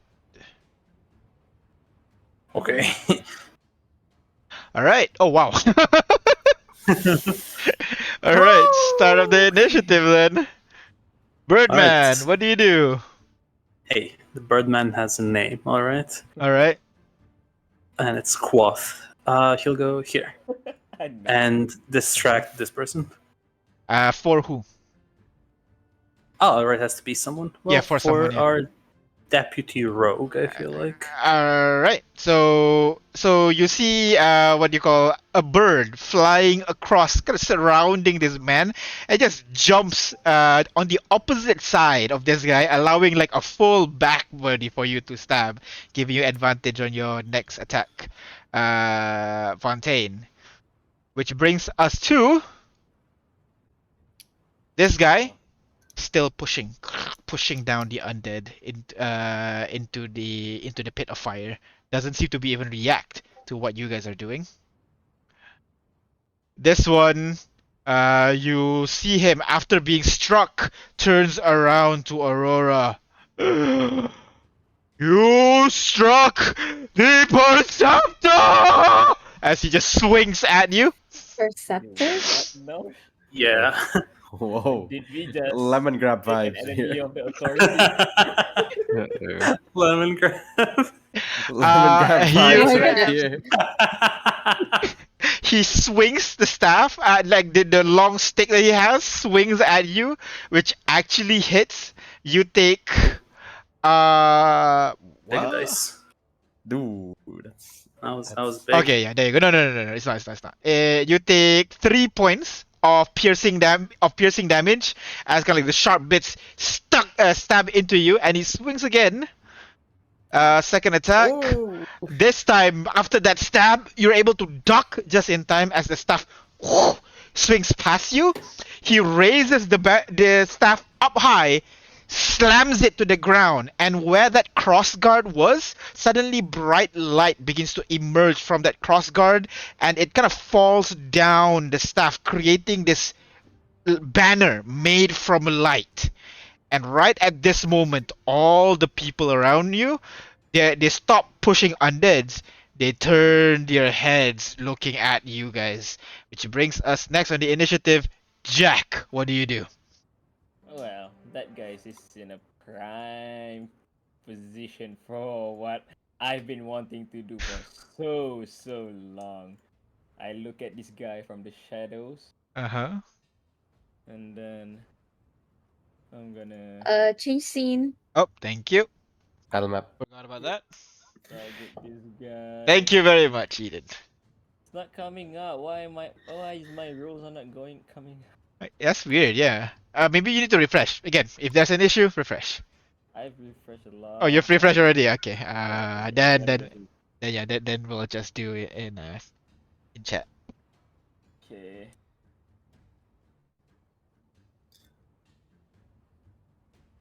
Alright, so let me check the roll. It is going to make a wisdom saving throw? Yeah, wisdom save. Where did you roll? Wisdom saving throw, which it fails. I take 3. No, the game is not loading right now. Go ahead, roll 3d6. As you can see, the creature pauses for a moment as it seems to be preoccupied, and you can see blood begin to pour down, like from beneath the fabric that's covering his face. Blood begin to pour down from where the nose and the eyes would be, staining the thing. Go ahead. 12 points of damage. And he has to take a action to move away, and everyone's there can take an opportunity attack. Oh really? Jesus Ooh. Christ. Ooh. Nice. Louis, mama. It will go away. It must use its reaction if available Fontaine to with move advantages. as far. But this is a forced move though. No, it moves away. You just see its reaction to move away. Alright, don't okay, know. yeah. I don't know 2, what this 3, is, by the way. 4, 5, 6. Fontaine, that is a hit. 5 points of Sneak attack? damage plus sneak Do I attack. get sneak attack? Yep, you automatically get sneak attack with what do you call advantage. Let's see. Vi, that's a hit. Delilah, that's a hit. Total of 12 plus Maybe Fontaine 6. damage is 5, so 17 points of damage. And then Delilah comes in with 4 points of damage. And go ahead, Aurora comes in, that is a hit. Go ahead. Go on. 9 points of damage. Go on. Keep putting the numbers. 9. 1 million year dungeon. Like the guy kind of turns around, kind of like hears the blood start pouring all over. He starts swinging his the stick at random, and he just falls down into the crater, and you can see all those people in the crater just grabs onto him, pulling him into the pile to be burned together with them as he's just alone there shouting, "Ah! Diseased!" And that is the end of I have my bonus action. okay. I want to do this. I'm gonna calm my emotions. All right. Yeah. Okay. There you go. Which brings us to this guy over here who is going to start moving, pointing the halberd forward. 1, 2, 3, 4, 5, 6, dash 1, 2. Ends his turn there, which brings us to this guy. Starts running down. 1, 2, 3, 4, 5, 6. Dash 1, 2, 3, 4, 5. Next. As that guard over there is going to rush as well. 1, 2, 3, 4, 5, 6. 1, 2, 3, 4, 5, 6. Next. Vi. What do you do, Vi? Okay. I would like to move back a little bit All right. to the corner of the building here, Mhm. and I would like to pull out my blowgun. Yes, and I would like to take a shot at this one right on the other side of Delilah. Go ahead. Roll to hit. Have cover. 9. Unfortunately, the crossbow, the blow dart, flies across. It kind of whizzes past your ear, Delilah, but does not hit you. That's the end of your turn, Vi? Bonus action, I will give Bardic Inspiration to Fontaine. You are visible now, by the way, because it's just ordinary invisibility. That's true. Yeah. But yes, I will call out, Mr. Fontaine, you are awesome and amazing and devilishly handsome. And you get a d6. I know.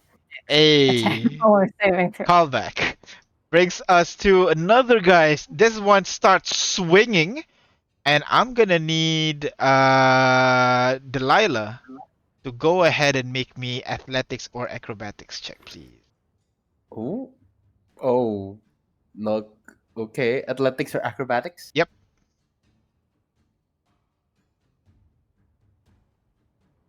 All right, so this guy swings the glaive. You're ready to protect from the blade, but then you realize it's not swinging at you as it manages to push you aside and into this pit where Oh, all the God. people start to try to grab onto you. I'm gonna need you to go ahead, roll me dexterity saving throw, please. Oh dear. How perilous situation I've gotten myself into. And you are now restrained as all these creatures grabbing onto your body, wanting to pull you in. Which brings us next in the initiative order to this guy over here is gonna start moving forward as well. 1, 2, 3, 4, 5, 6. From over here, he swings his halberd and is able to hit you, Delilah. Oh my god. This one's a hit as you take. Let me roll one more time in case it is a crit. It's not. You take 9 points of slashing damage as the halberd swings into you. And that is the end of that guy's turn, which brings us to Fontaine. You see Delilah just gets knocked off her feet, tumble down into the pit. She's trying to get back up, but these hands are grabbing onto her shoulder, her hands, her thighs, trying to pull her down. What do you do?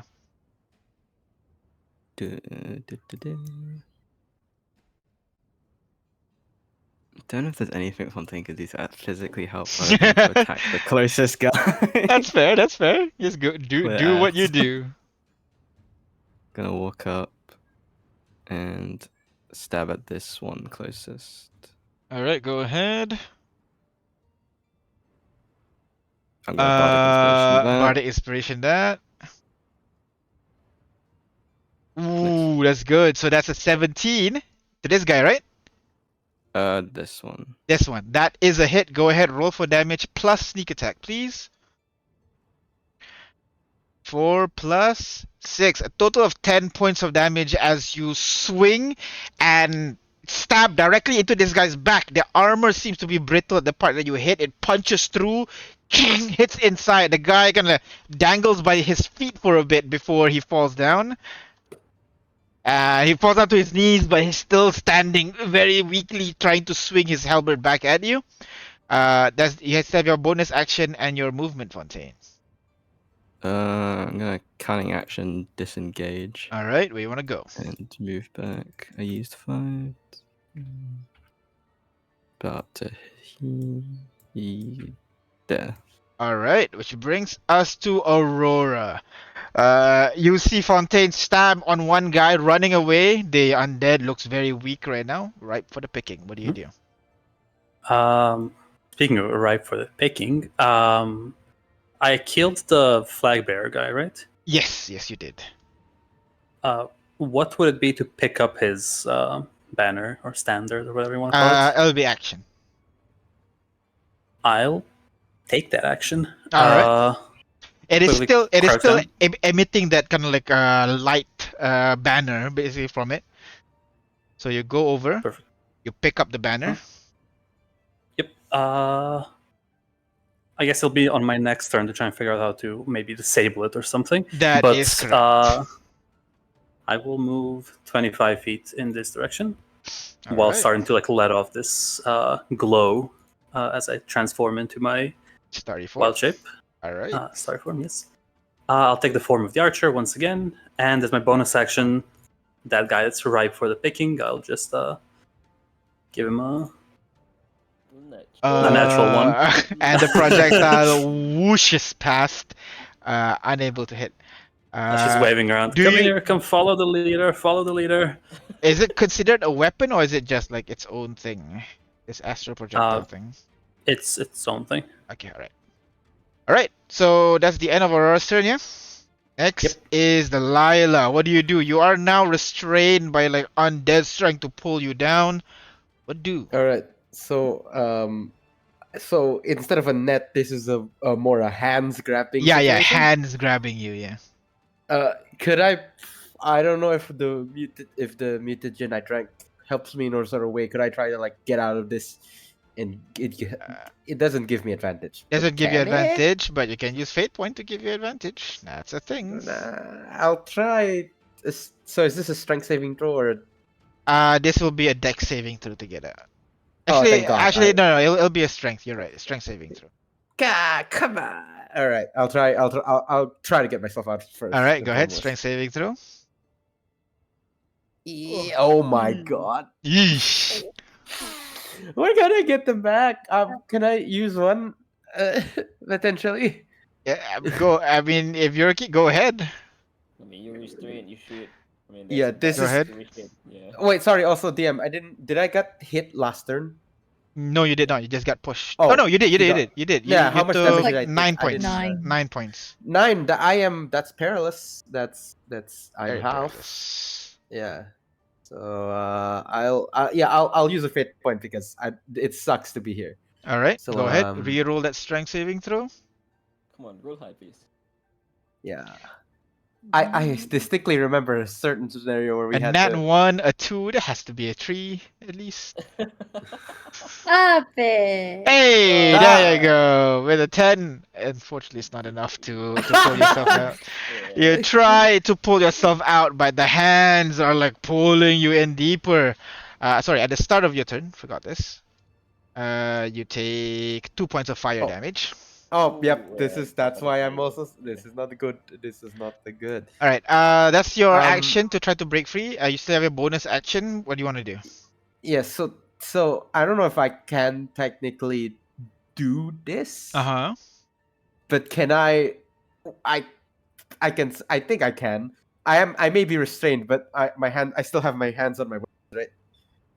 Uh, kinda. What do you want? What are you trying to do? Yeah. So you see, Delilah presses a button in the dagger that has two cylinder holes on it to Uh-huh. like for her to put her fingers in, Uh-huh. and you see she winces a bit, and she's gonna roll her blood melodic die and take a d4 of damage. All right. 1 point of damage. Okay, thank God, it's just one necrotic.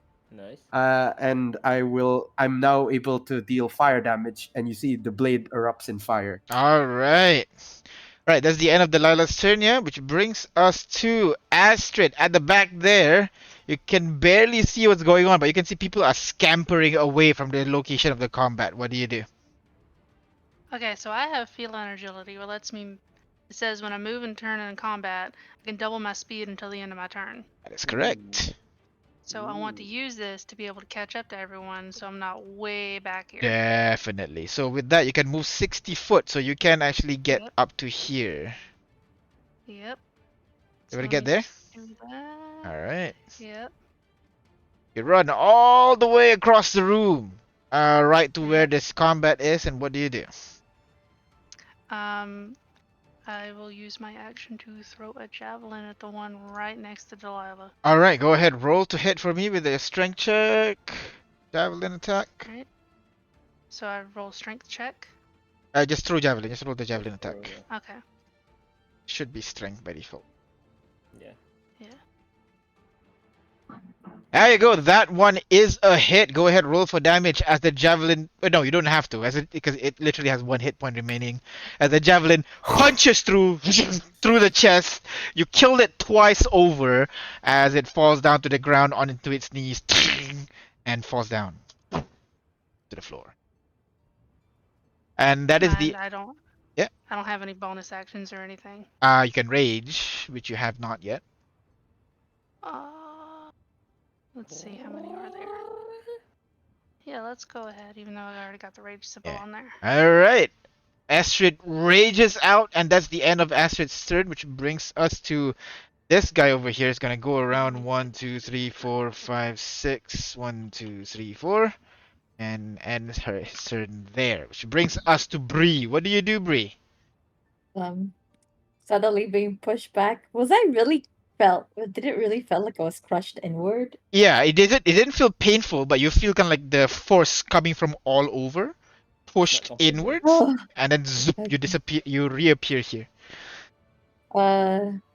she will just like hold on to this Uh-huh. for a brief second just to catch her breath, and then goes towards where the action is. Uh-huh. One. I can do that thing where I control. Control Wait, click. no, that's not it. Wait, no. Hard. Sorry. Make sure you use the token select tool. Yeah, there you go. And then press space to move there. Perfect. There you go. Yeah, I still can't see a lot of people. I can only see Astrid. A lot of I walls. can't see Delilah. If you move here with your movement, you can see a lot of people. That was 30 feet. I just You can moved move to the straight. side. You can move to the side. To the side, still 30 feet as well. Okay. Yeah, there you go. Okay, I can see. So I can either cure. Wait, no, I can't. That's too Wait, far. timing. Time's technically out. What do you want to do? Why is it so fast? You put it at 1 minute. Yeah. Oh. You don't have to okay. execute your moves, but you need to tell me what you want to do in 1 minute. So.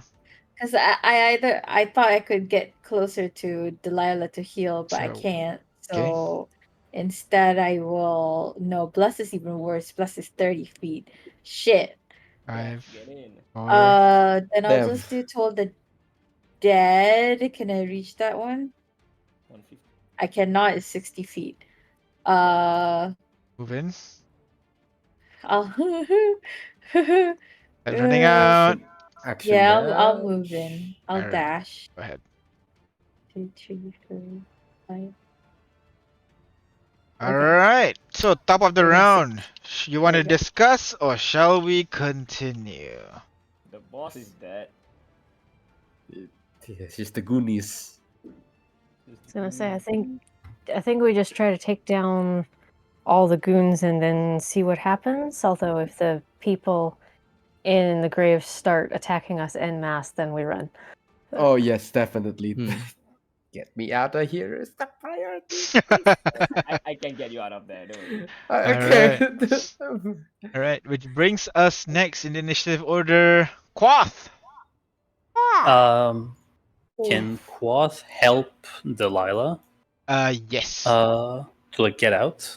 Saving throw. I don't like. No. I don't know how a raven would, right? But, Yeah, I mean, could pull a little bit. I'll say for this particular context, I'll allow her to help Delilah to escape. Makes sense. so I'll move Quoth here and help Delilah. All right, which brings us next in initiative order as another guy starts walking in. 1, 2, 3, 4, 5, 6.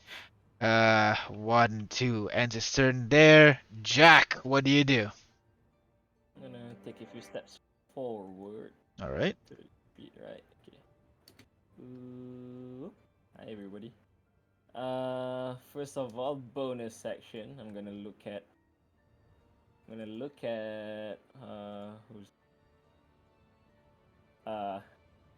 what's his name?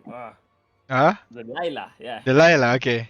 I'm gonna look at Delilah and I'm gonna pull her. So Delilah, you feel a force trying to pull you in. I'm assuming you allow the force to push you away from those undead thingies. Yeah, anything to get away Yeah. from So this. you feel your body get shunted upwards for a bit, and you land on the ground, right next to you, no longer restrained.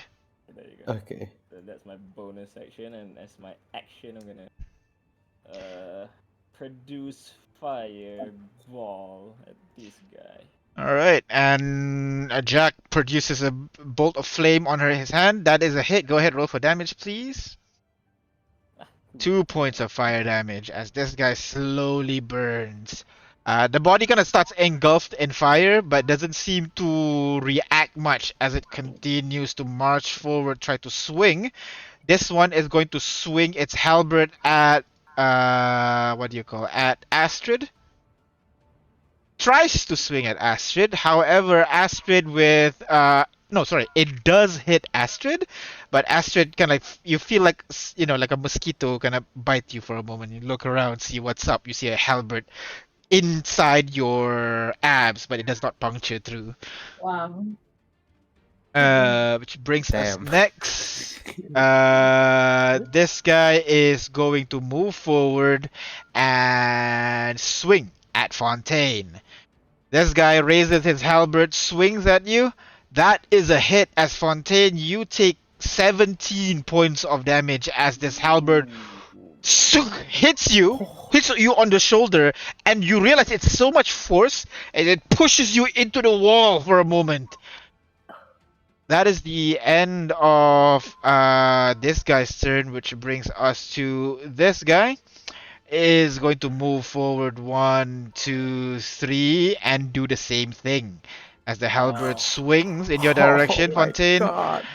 This time, Fontaine, you know how painful those things now. You duck down, and the halberd swings, swooshes above you, hits the wall. You can see the wall kind of starts to crumble for a bit. Dust and rocks start to fall down to the side. Yeah. Do not get hit by it again. Next on the initiative order is Vi. What do you do? You see Fontaine just now gets hit. It almost cuts off through his arm basically, but you can see like blood start pour out, and you can kind of see white in the wound. What do you do? Bonus action, I will look over to Aurora and say, You are mystical and mysterious. Please turn off these people. And I will give you a bardic inspiration. All right. And then what have I got? I'm going to back up a little more, and I'm going to take my blowgun and try to shoot this one behind Aurora. Go ahead. Roll to hit, please. On 10. Unfortunately, it hits its armor. The dart falls down to the ground. That's the end of your turn, yeah? That's the end of my turn. Next in the order, as more of these guys start to march in, this one moves closer and tries to swing at you, Delilah. Please. Swings. No. This time it does hit as the halberd Yeah. swings. Any reaction that? Reaction. Yeah. As Reaction. it swings, but you kind of like see like a very you as he swings, you can see kind of like his eyes almost kind of like flicker for a moment as a moment of confusion, but it still hits, unfortunately, No. dealing 19 points of slashing damage on the attack. 19 DM? 19. I Are you dead? am down. As what do you call Delilah swings. Now Delilah, you realize like why Fontaine was so badly injured. You feel it crack your left hand. You fall down to the ground, drifting in consciousness and I'm gonna unconscious. yell at Fontaine. Well, Fontaine, we should avenge Delilah, and he has advantage. You feel kind of like this surge of energy coming from her, where you're like, oh, didn't know what do you call Jack is as inspiring as Vi as well. So what do you do, Fontaine? Is it? You get advantage on your next I was attack. initially thinking. But what is the tallest thing I can see in this place? The tallest thing would be this chimney-looking thing here. It would go up to 20 feet. He's gonna cunning action disengage. All right. 5, 10, 20. And then I think I have, with Thief Archetype, I have no extra movement for climbing. Oh shit! But I Really? also have I don't know how it works. I have a climb speed of 30, but then now I've also on top of that got no extra movement for climbing, so I don't I know. say yeah. So yeah, it does not stack, but yeah, you can just move Okay. up this thing, no problem. Just You'll balancing it go up up as you there. walk up there, yeah, no problem. You are 20 feet up right now. The guy tries to swing at you, but you're moving very fast. Is unable to hit you. What you gonna hit? I'll use. Actually, what does it take to drop daggers and equip Drop crossbow? daggers. Not even a free action. You can just drop it. But to stow daggers, will have to be used your free action, which you only have one.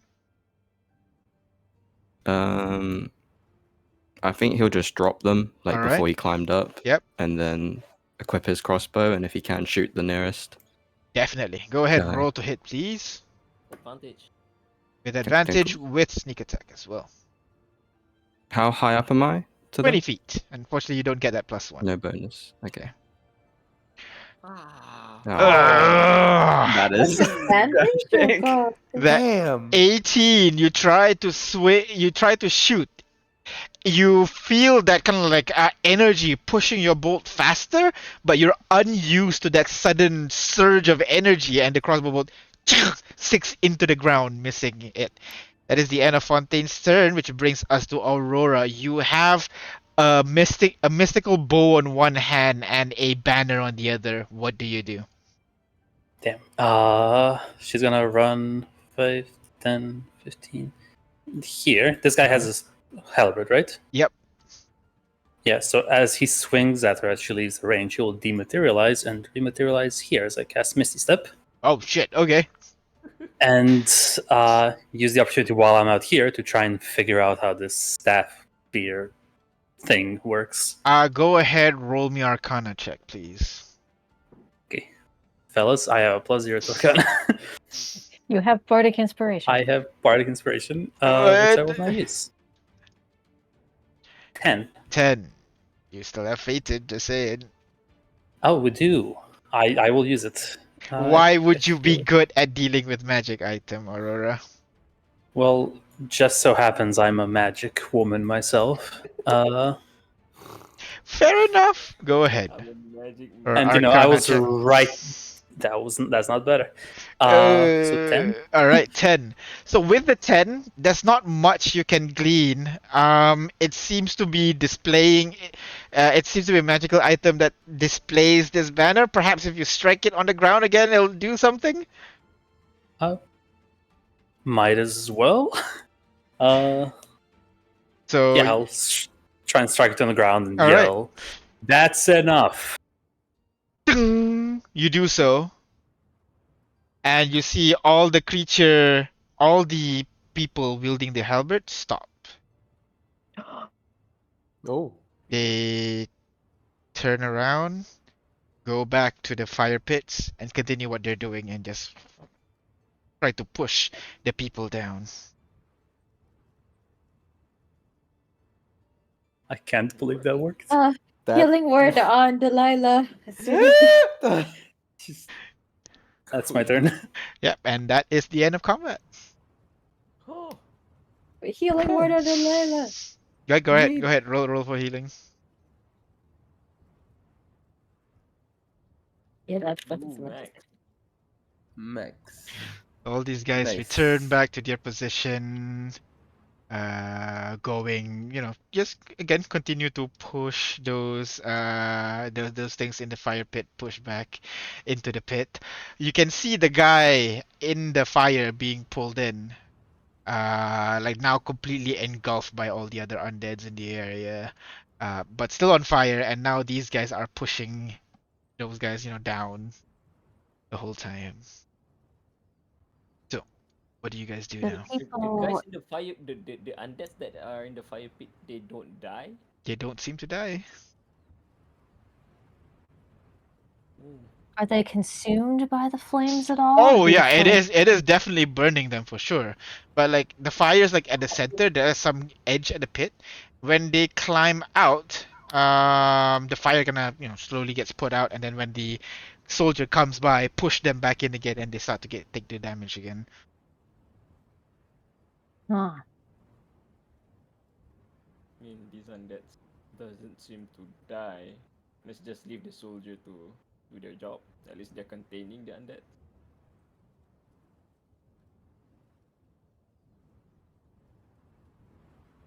this is a weird sort of paragon. This seems pretty messed up.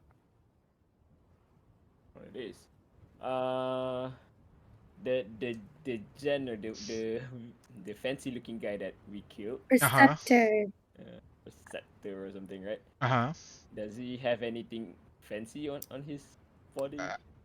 His body's being burned right now as the other undead's gonna pull him in as well, joining the horde, so to speak. So not much you can see, but you do see Aurora holding his banner.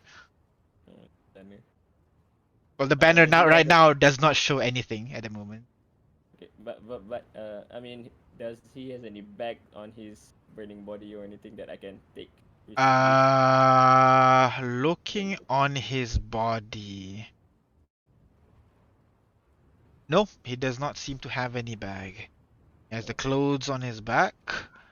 May I suggest to Jack, you can yank things around, just kind of what you do. Can you yank that metal band off his head?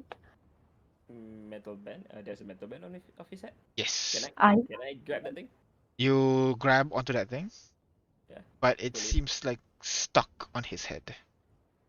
Your the thing ability, is stuck. yeah, the thing is stuck on his head, on his eyes. You're unable to pull it free. Oh, Stuck in his eyes. As in like it claws in? You don't know, but it's definitely stuck there. Like it's tight enough such that you can't slide it up and down much.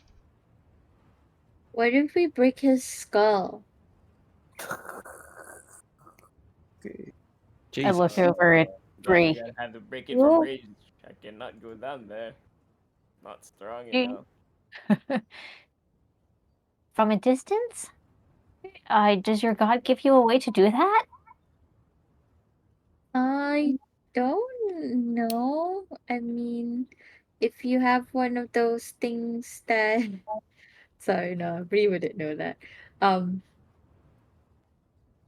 I mean, The I wooden I thought you finger. guys have all those like arrows. You can kind of like be more precise and shoot it and then pull it back, something like that. I mean, metal usually stops arrows. That's the point of armor. No, I mean like, get the skull, the fleshy bits, or well, I guess the scully bits, and then maybe it will be pulled together, you know? Um, Like playing fish. Are you, I are mean you, fishing. are you trying to suggest that you shoot an arrow that's tied with a rope and just yank it out? Yeah. Yeah. I tried to say it like thorn whip, Oh, Pull it Ah, closer. I That's do what have Bree's that. trying to say. Without being, because she wouldn't know she does spell. She's dumb. All But, right. So you're gonna Mindful check. try to rip off the crown from this guy's head. So go ahead, roll to hit, please. Me, right? Yeah. I'm good. Here we go. I will stand like somewhere so that when the crown flies off, it won't go straight for me. You know, All right. it's probably hot. Hey, 24. now I roll well. You find the location, you aim for the location. How does your thorn whip look like? Oh, it's terribly cliche. It's like a whip, but like along its length, it's like stars on it. You know, Oh, it's made of dark matter, probably. all right. So kind of like a tendril of darkness and constellation basically whips That's out much better from than you, how I described it. Thank you. surrounding the what do you call the crown, and you try to pull it. Pull it, pull it, and let me flip a coin. I can attack it as a bonus action All if it right. needs encouragement to You come pull, off. you pull, and boom, you manage to pull it out. Pull the head out as it lands on the floor right in Or front just of you. dispels it, throws her hands up, takes a few steps like, no, no, no, no, no. As the head's now on the ground. what does the body do now that the head is separated? The body's not doing anything. It's just limp on the ground now.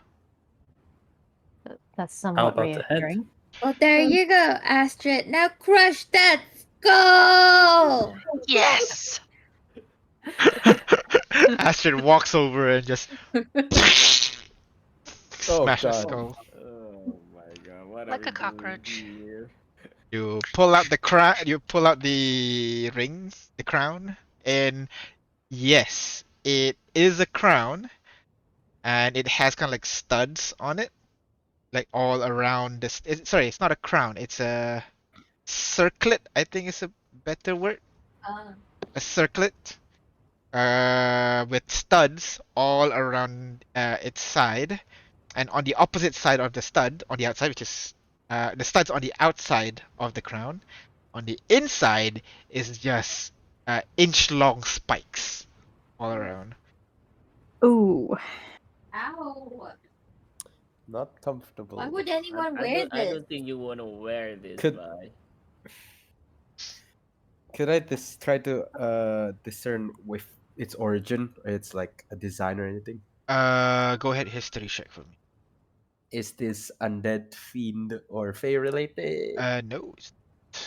Okay. Ooh. Come on! You recall this in like medieval torture devices? Perhaps this is one of those things. Okay, all right. crude form of Kind of weird torture. saying medieval torture in a fantasy setting, but yeah. Yeah. Uh, yeah. I think I just deep like, in my expert opinion, this is just a crude form of torture. I don't think there's anything practical or magical to this, You sure? from what I could recall. If anyone has other theories, I'm open. I will gingerly pick up the circlet and just check for runes or markings on it. You don't have to roll because there is runes on it, carved on the inside half of in between the nails.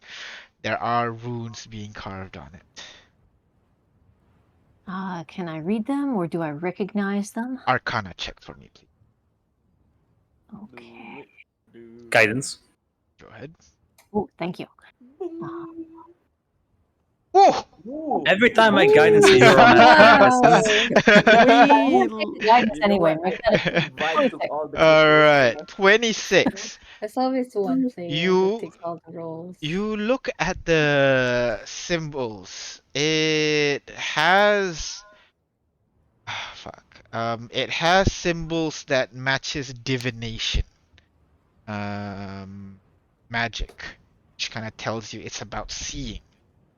You focus on it a little bit more, trying to find the details on the item that says anything to what its purpose. You look at multiple other kind of like more esoteric symbols that you know of and try to link together. You've seen this on your adventures before. It kind of tells you that this item is used to enhance its owner's perception. Not just normal perception, but like almost as if it's for a specific thing. You're not sure what exactly, because the combination is foreign to you. Mm. I will relay this to the rest of the group. Could that be the reason why it was able to detect Fontaine as easily as it tried to? Maybe. But also at what price? I eye the spikes on the inside of the circlet with distaste. Is the rune that is magic or the whole item is magic? You don't know.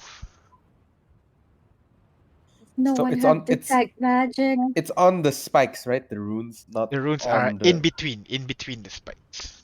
Oh, so potentially, could someone just saw off the the spikes off? If it's a magic item, you can't.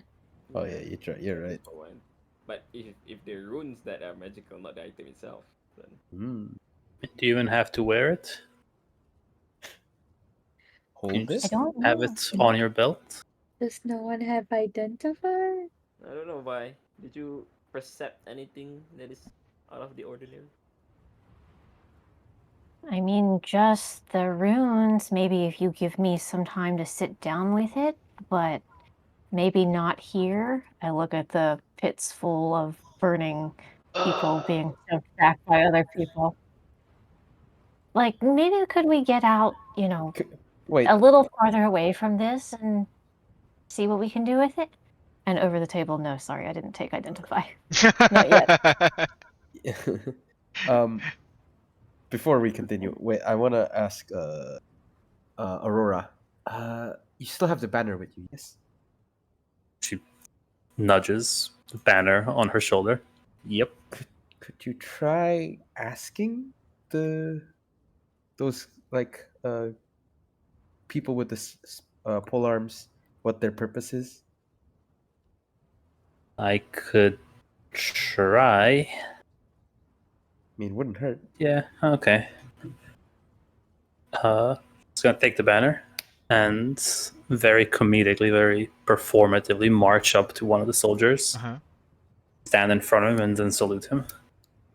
He does not seem to notice your presence and is focused on pushing any undeads that are trying to crawl out, move to a We call different this location. experimentation. She will wave the banner in front of his face. Doesn't seem to know. Just so you know, after you hit it on the ground once, the banner disappeared. The banner is no longer Oh. the banner of light Oh well, is no that's longer there. the benefit, but that wasn't there before the guy slammed it, right? Yeah, yeah. This is the default state right now. The banner appeared when the guy hit the banner on the ground. Gotcha. She turns to the rest of the party. I could slam it again, but there's no promise that they won't attack you. Well, We could. Maybe I'll stand- just What if you yeah. tried telling them all to lie down and go to sleep? I will try that, but again, Maybe. maybe it's for the best if you all take a few steps back. Agreed. All right, agreed. because they're bad. We'll stand a few Oh. feet away from all of them, just not be in the middle, Uh-huh. and prepare her I'll banner. give Aurora guidance just in case. All right. Thank you.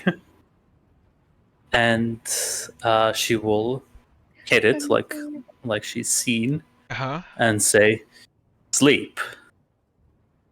You say sleep, you hit the banner, ding! This time you see again, shimmering light banner appears, but instead of that golden yellow from before, this time it is blue as it appears. And you see all the undeads, all the soldiers just now begin to pull away from duties, look over to Aurora, and begins running towards Aurora. No.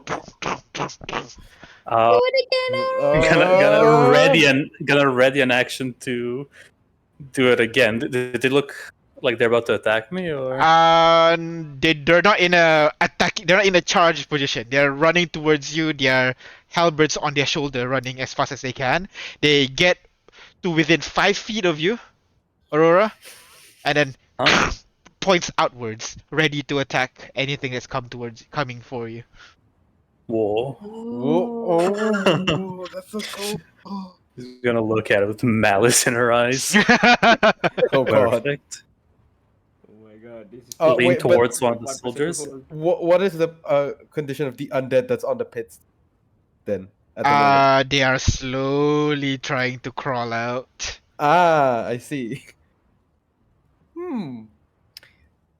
Potential bodyguards? Undead, the horde of undying zombies. I wouldn't say. Indeed. Just gonna hit it again because just want the undead getting out. Ding! Or And immediately whatever. the soldiers stop defending you, walks over towards the pit and tries to push the undeads back into the pit again. These guys might have been burning for 1,000 years. the the the guy say the undeads are diseased. He True. was building up. No, they were saying we were diseased. Well, maybe he was saying all of us are diseased. If I try to recall this. Well, either way, there's nothing we can do here, right? Find some other place. Right. Yeah, like I said, beyond this gravesite over here, you are now outside the bounds of the town. You see out in front of you open fields and about I'd say 1 mile out, you see there is a wall, a graying wall in the distance that stretches across the horizon towards a mountain on your left side and towards the ocean. No, towards the edge, or towards a cliff on your right side. Yeah. Everything is weird here. Okay. The town does not have any, let's say, a mayor's building or something, administrative building. The buildings are a little bit too old and destroyed for you to know more about it. There is a road out of town. If that's helpful. That's what you.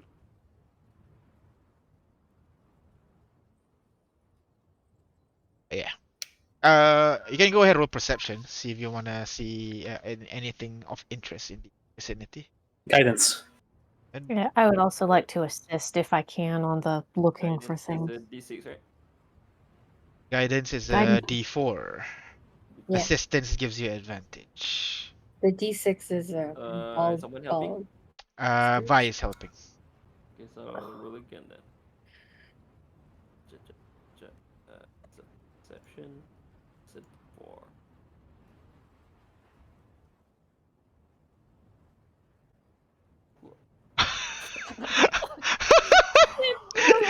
just Oh my just just for god. context. How many ones have we rolled? Without the Also, buff 8, with all the buff 8. 8. Oh no! God. We've done all our luck out in the beginning of the session. To be honest, yeah, Yeah. The smoke got all our into my luck's eye, gone. guys. Yeah. It's just the smoke. Yeah, looking around town, there's really not much for you to do. There is a road that leads out of town. That maybe brings you to something new, I guess.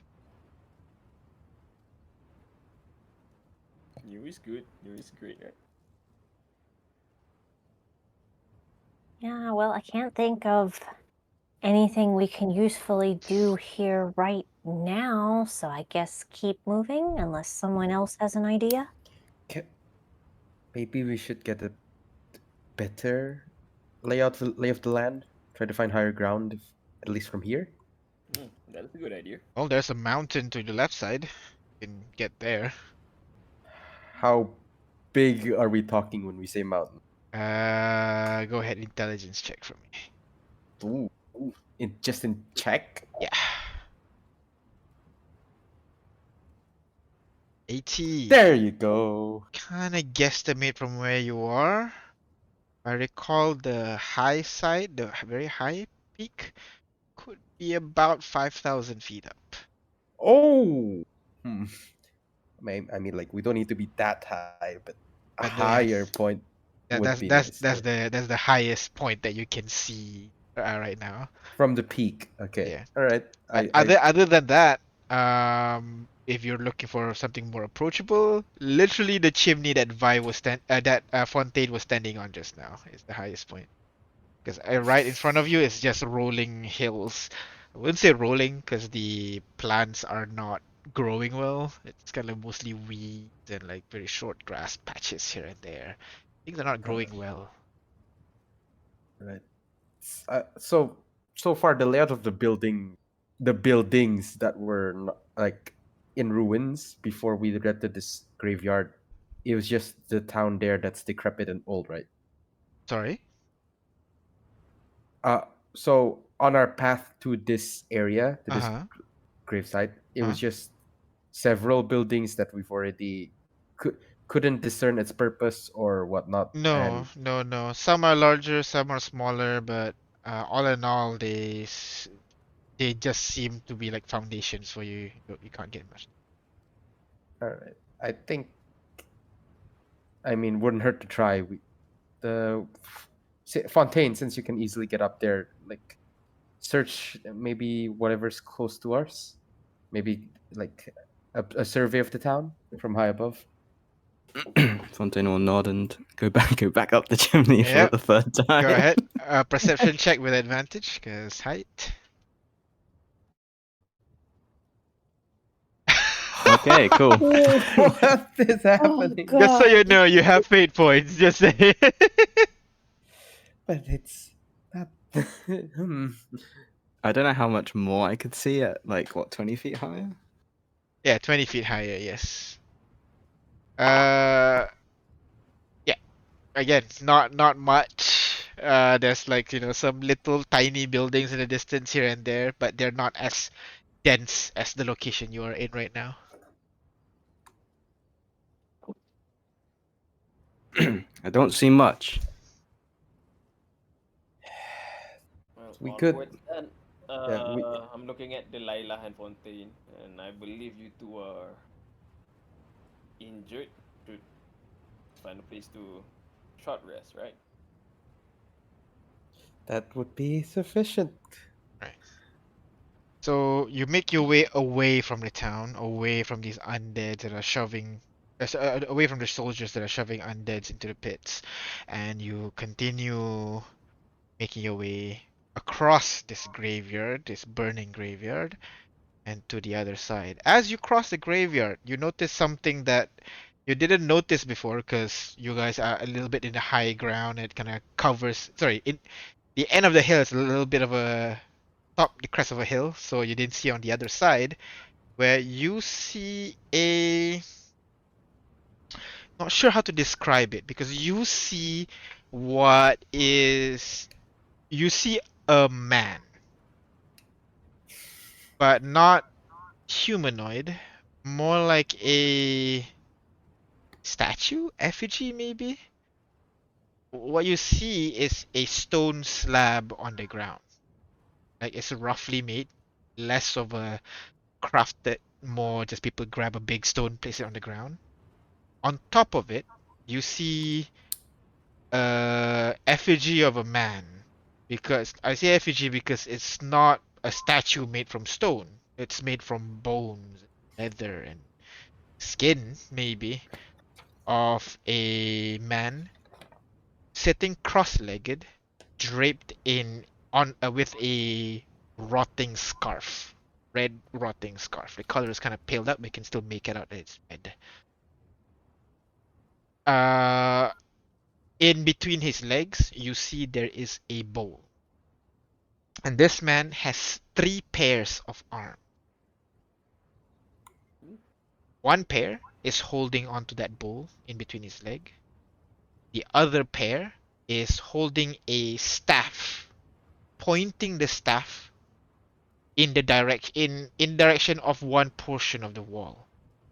And finally, the third pair of hand is holding a stone tablet. On it are inscriptions that you guys don't understand except for Bree. Ooh, Bree, what does it say? you see the description written in Celestial. And Okay, it's, I can read this. yeah, exactly. Which says, head to the dome of mist and destroy the darkness that lie within. Oh, Bring back the light to cleanse our sin. oh, What does that mean? oh. Wait, I'm gonna say it. My angels told me it read, "Head to the dome of mist and destroy the darkness that lie within. Bring back the light to cleanse our sin."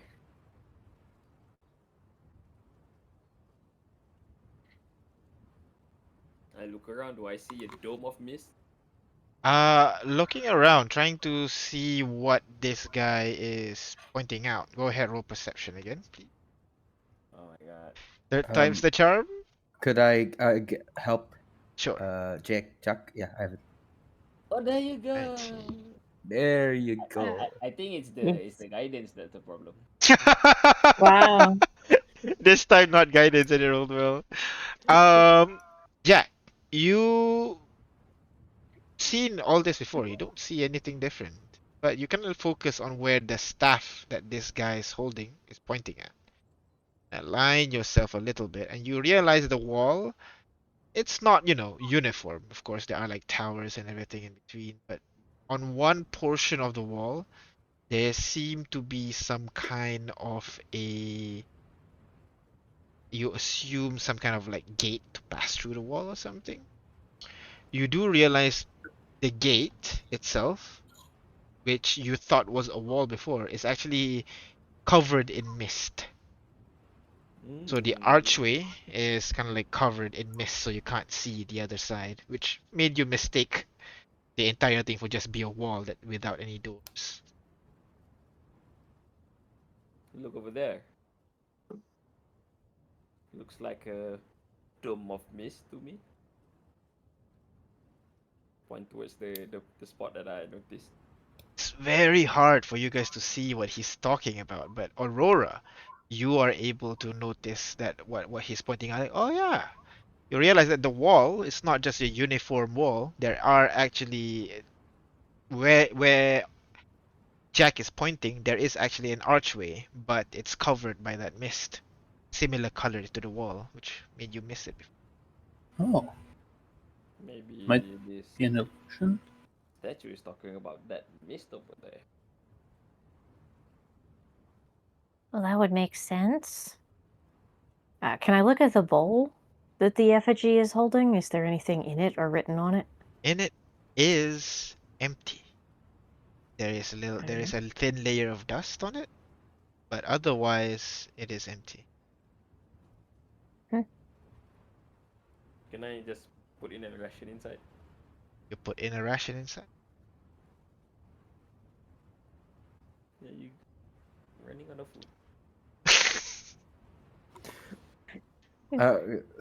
Could I? Oh, I have plenty. I can share.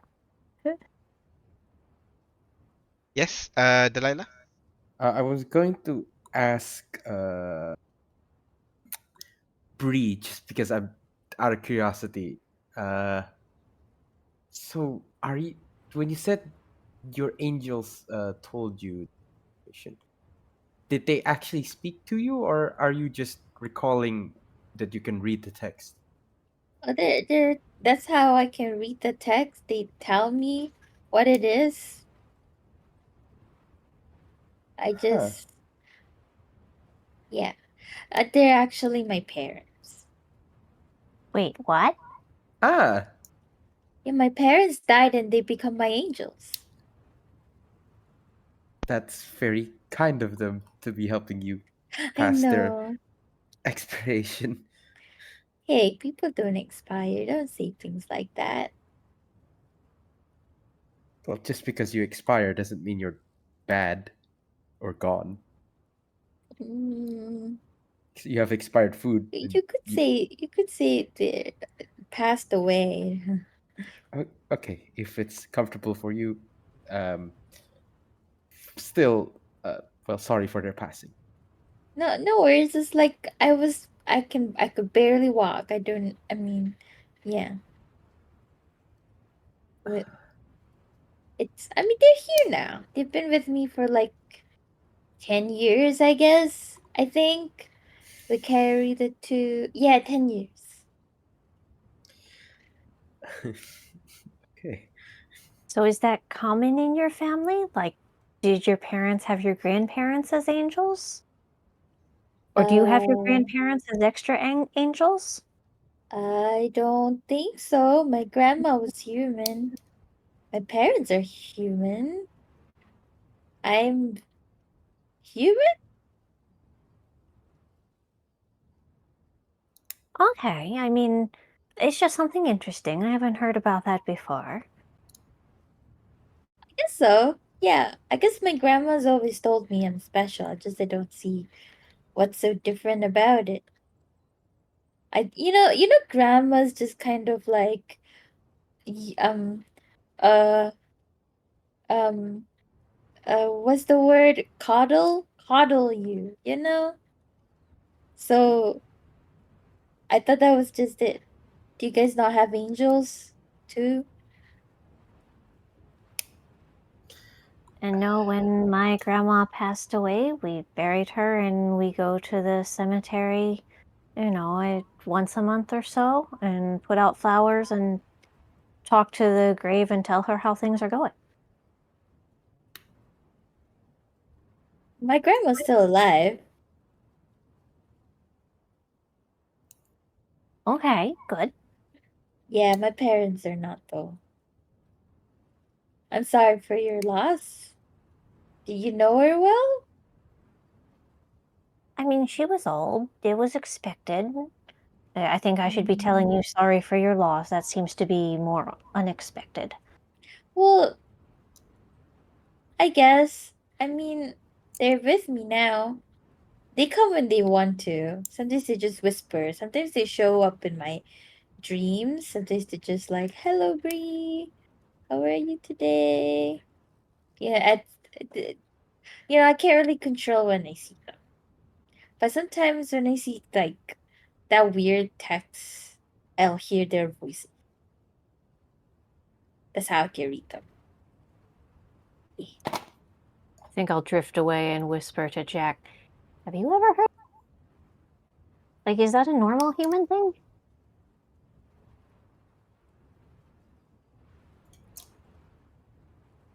Looks at the other, I think the only other human in the party, Jack.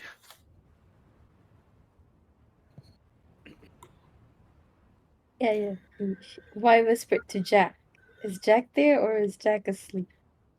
Uh, Oh, Jack's there. Okay. uh, uh, what was they whispering? Oh wow. Wow. Is They it were. normal if you're a human for your parents to turn into angels when they die and take care of you? Well, I don't know. People die when people die, they die, right? I don't know. They can turn into angels. I mean, that's what I thought, but maybe I was missing something. Hmm. Well, I seriously have no idea. Well, you guys found the mist, right? Shouldn't we go there? After a short rest, if we're still adamant about that. So, you guys kind of gather around near the shrine. It is in a safe distance away from the graveyard. You take some rest. I will do Song of Rest, so anyone who's rolling hit dice, you may add an extra d6. Thank you. Right, Wild shape. roll hit dice. Yeah. Oh, it's wild shape during short rest. Yeah. Yep. You Oh. only get 2 until you're level 20. Ah. So it replenishes. That's how the honorable Steve does it. She was just short resting in between. That's all. Mm-hmm. I don't think I get anything on a short rest. I'll short rest just in case. Man, I already rolled a 1 on the. Oh my god. Not very well thrown. You Oh, have there you 3. go, baby. I'll roll one more.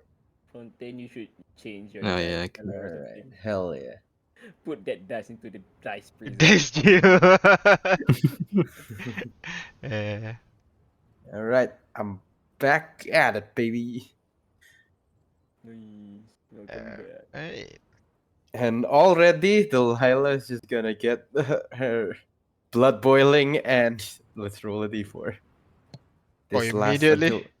until the blade stays active until a short rest or a long rest. Oh, So it even out of combat, so it's kind of worth it to I turn it see. on now without costing a bonus action. So yeah. Yeah, go ahead. What damage? Hey, That's good. nice. All right, when Alright. I need to roll low, Burning. it's nice. Burning sword Yeah, again. burning sword. Fire. Alright. So, as you finish your short rest, you're gonna jump a little bit as Delilah suddenly ignites her sword with flame. Oh, that's cool. A little trick I picked up. Again, it pays off to know a bit of offensive skills. Oh, for sure. I just have this bell. Well, no, I shouldn't do it. Yeah, she was holding up her shield trying to tap it like she did last time, but no, stops herself. I shouldn't do it. You can show both later. Alright. I So, after your short rest, you guys getting ready to leave now, yeah? Yeah. Yeah, I think yes. so. Alright. So, you all begin making your way towards that dome of mist, leaving this town behind. Laura again, and Jack, and Bree. Ooh. You guys would kind of notice as you walk away, there are 8 people right now monitoring that fire pit that you left behind. Okay. Wait, there's 5 people monitoring the hole we left behind? 8. 8. You spoke over each other? How many? How many 8. were there? Um. We killed one, right? Yeah. In the beginning, there was 8. Oh, And now there's 8. Yeah. did the Well, guy who that fell down the pit come back out? From what? was there You anyone don't. new? Are you walking back? Or are you leaving? Nah. From this distance, I'm gonna count each of the soldiers.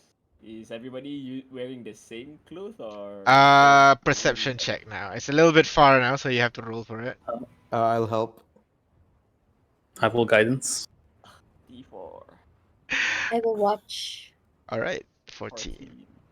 14. 7 of them wearing the same costume, 1 of them wearing different. Oh my On the topic God. of costumes, the armors and weapons and just in general clothing that they wear, Yes. does it resemble, if you would call it modern fashion, modern armors, or does it look ancient? Armor have not developed since they're what do you call it's material or design might change over time, but the protection it gives is around the same level. The one that they're wearing is a little bit old school, with logo emblazoned very large at the center, albeit a little bit faded when you fought them, so you can't really see. Do we recognize the, I guess you want to call it logo? The crest you can't really see the detail when you were fighting them. But it does remind you a little bit the crest that is often used to symbolize Paragon, which is basically a city within a dome, and then like a bunch of weapons can spikes that come And around. the zombie-like creatures, they also had like old-looking clothes, not. They're wearing rags, so they're not fashionable per se, so you can't really compare. There's rags in your time and 1,000 years ago as well. Maybe no like accessories, piercings, necklaces, anything. Ooh, retroactive perception check. I'll take it. Because I'm breaking out a theory here, you guys. Very slowly, but surely. 15. Nice. You do notice some of them are no, actually. You notice that none of the people that are here are wearing jewelry. Which is odd, because you at least figured, if they're like the common people, some of them might be wearing. But by the looks of it, these people are not, which figures maybe the people in the pit might be like the poor people, Oh basically. no.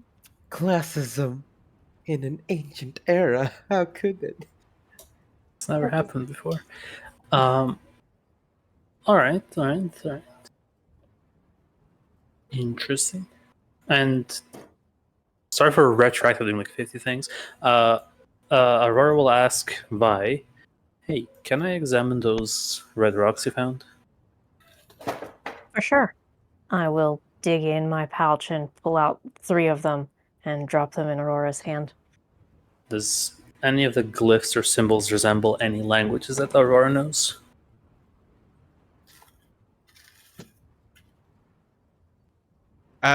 It doesn't resemble any particular language, any particular script, but sorry, it doesn't mean anything, but the carving does resemble elven, kind of like glyphs, basically. Elven style glyphs. I'll let the rest of the party know that. And then promptly return the stones back to Vi. All right. I'll tuck them back in my pouch. Okay. So you continue on, leaving the area, making your way through this kind of wide open range. If I recall correctly, Vi, you kind of walk around a little bit and you see the area around you, the way how it looks right now, the way it is partitioned, the way there are like some random buildings kind of jutting out in this open field. Reminds you that this kind of looks like a farm if it was flourishing. That is. Right now it just looks barren. You push forward a little bit more until you finally arrive near that dome of mist that is stated by the statue. And up as you get close to the gate, the archway, you notice another one. Another stone slab, Another. another effigy, sitting on the stone, cross-legged, bowl in its leg, one pair holding the bowl, one pair holding a staff pointing towards the dome of mist, another hand holding a stone slab with a carving in celestial saying the same instruction. Well, if we're on the right track, I don't think we know what the track is. well, if we keep seeing the same instruction, it means it's trying to let us know we're on the right track, right? That's how instructions would work, I think. Is this one like an exact copy down to the rotting and tears on the scarf, or is it visibly it's a copy, but it's not the same one? That's it. It is a copy, but it's the same one. Its scarf is bluer in tint rather than red. It's missing a couple of ribs compared to the previous one. The staff as well, it's not the same staff. The previous one looks like it's made from wood, while this one's made from gold with like gold rings at the very end. Uh, but the general pose of it is doing the same thing.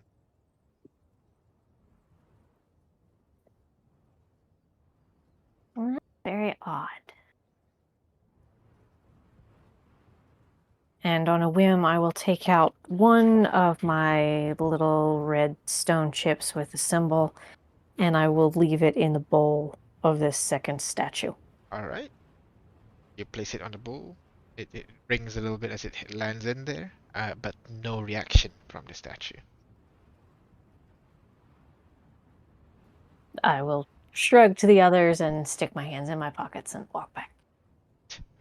So you return back to the group, who is right now standing in front of this impressive wall, 100 feet tall at the very least.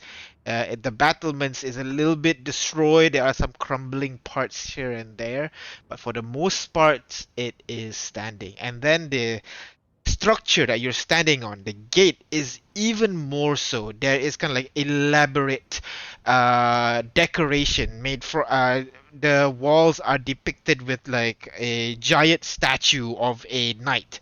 One of them is missing a head, and the other one's only like the left part of the body has crumbled down, and the spear that the knight is holding is on the floor now. But still, the existence of such a thing is already impressive, and the archway that's right in front of you, similar height to the battlements, about 100 feet height, unnecessarily big, but you can't see what's on the other side as you see a layer of white mist covering the door. What do you guys do?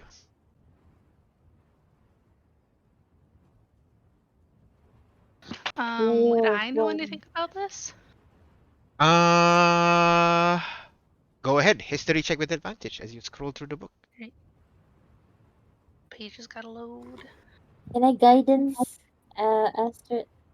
Sure. There we go. As you see her rifling through the History. book, go ahead, history check with D4. Um, Ooh, The Okay. wait, D4, maybe roll 4. Oh, there you go. But was it maybe you roll a 4 and you did? Again, the book is specifically about heroes, not really a historical book or anything, because again, that's not much. But the book seems to describe all these various terrains, some swampy, some giant caverns, some underground labyrinths, and some of them like large ocean, some a large lake, beautiful beaches, all these locations. And then but every time you read, it's always prefaced with this location is in Paragon. Like odd because usually one location usually have similar terrain and everything. Um, uh, and you kind of figure that probably based on the description, like this door kind of leads to a different zone of Paragon. Paragon's so big, they'll have what do you call pockets of civilization, and in between they have vast lands for more industrial use, farmlands, cutting, or just dangerous areas that they don't build in. That's how large Paragon was.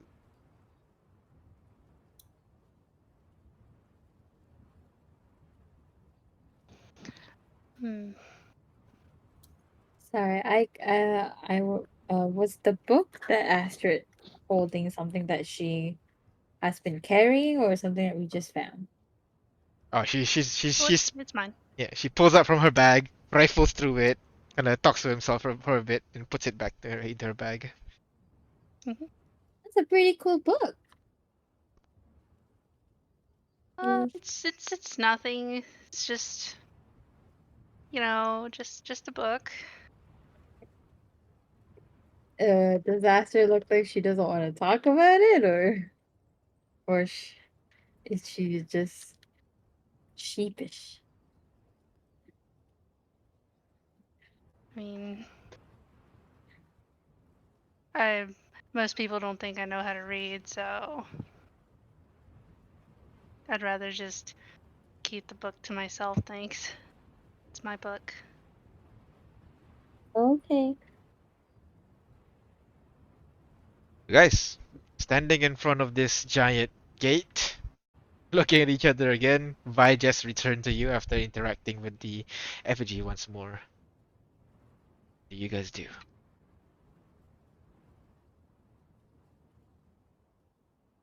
Someone has to step through first. So, so wait, to recall what it said, we need to dispel the darkness and bring the light. Is the text right? Yes, someone obviously wants whoever comes after to go through.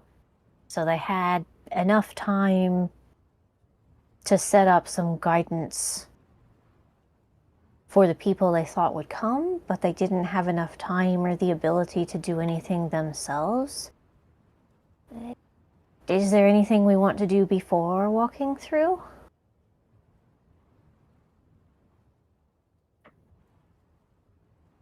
Hmm?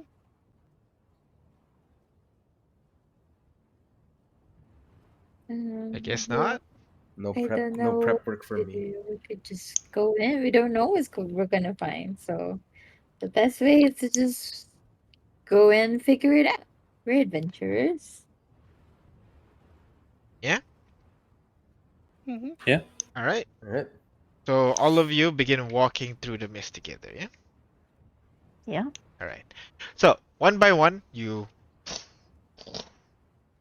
go through the mist together, expecting to wade through a thick area of fog basically, but no. The moment you walk past the threshold of the mist, it's just that. There's no like thick cover of mist. It's just a thin wall of mist.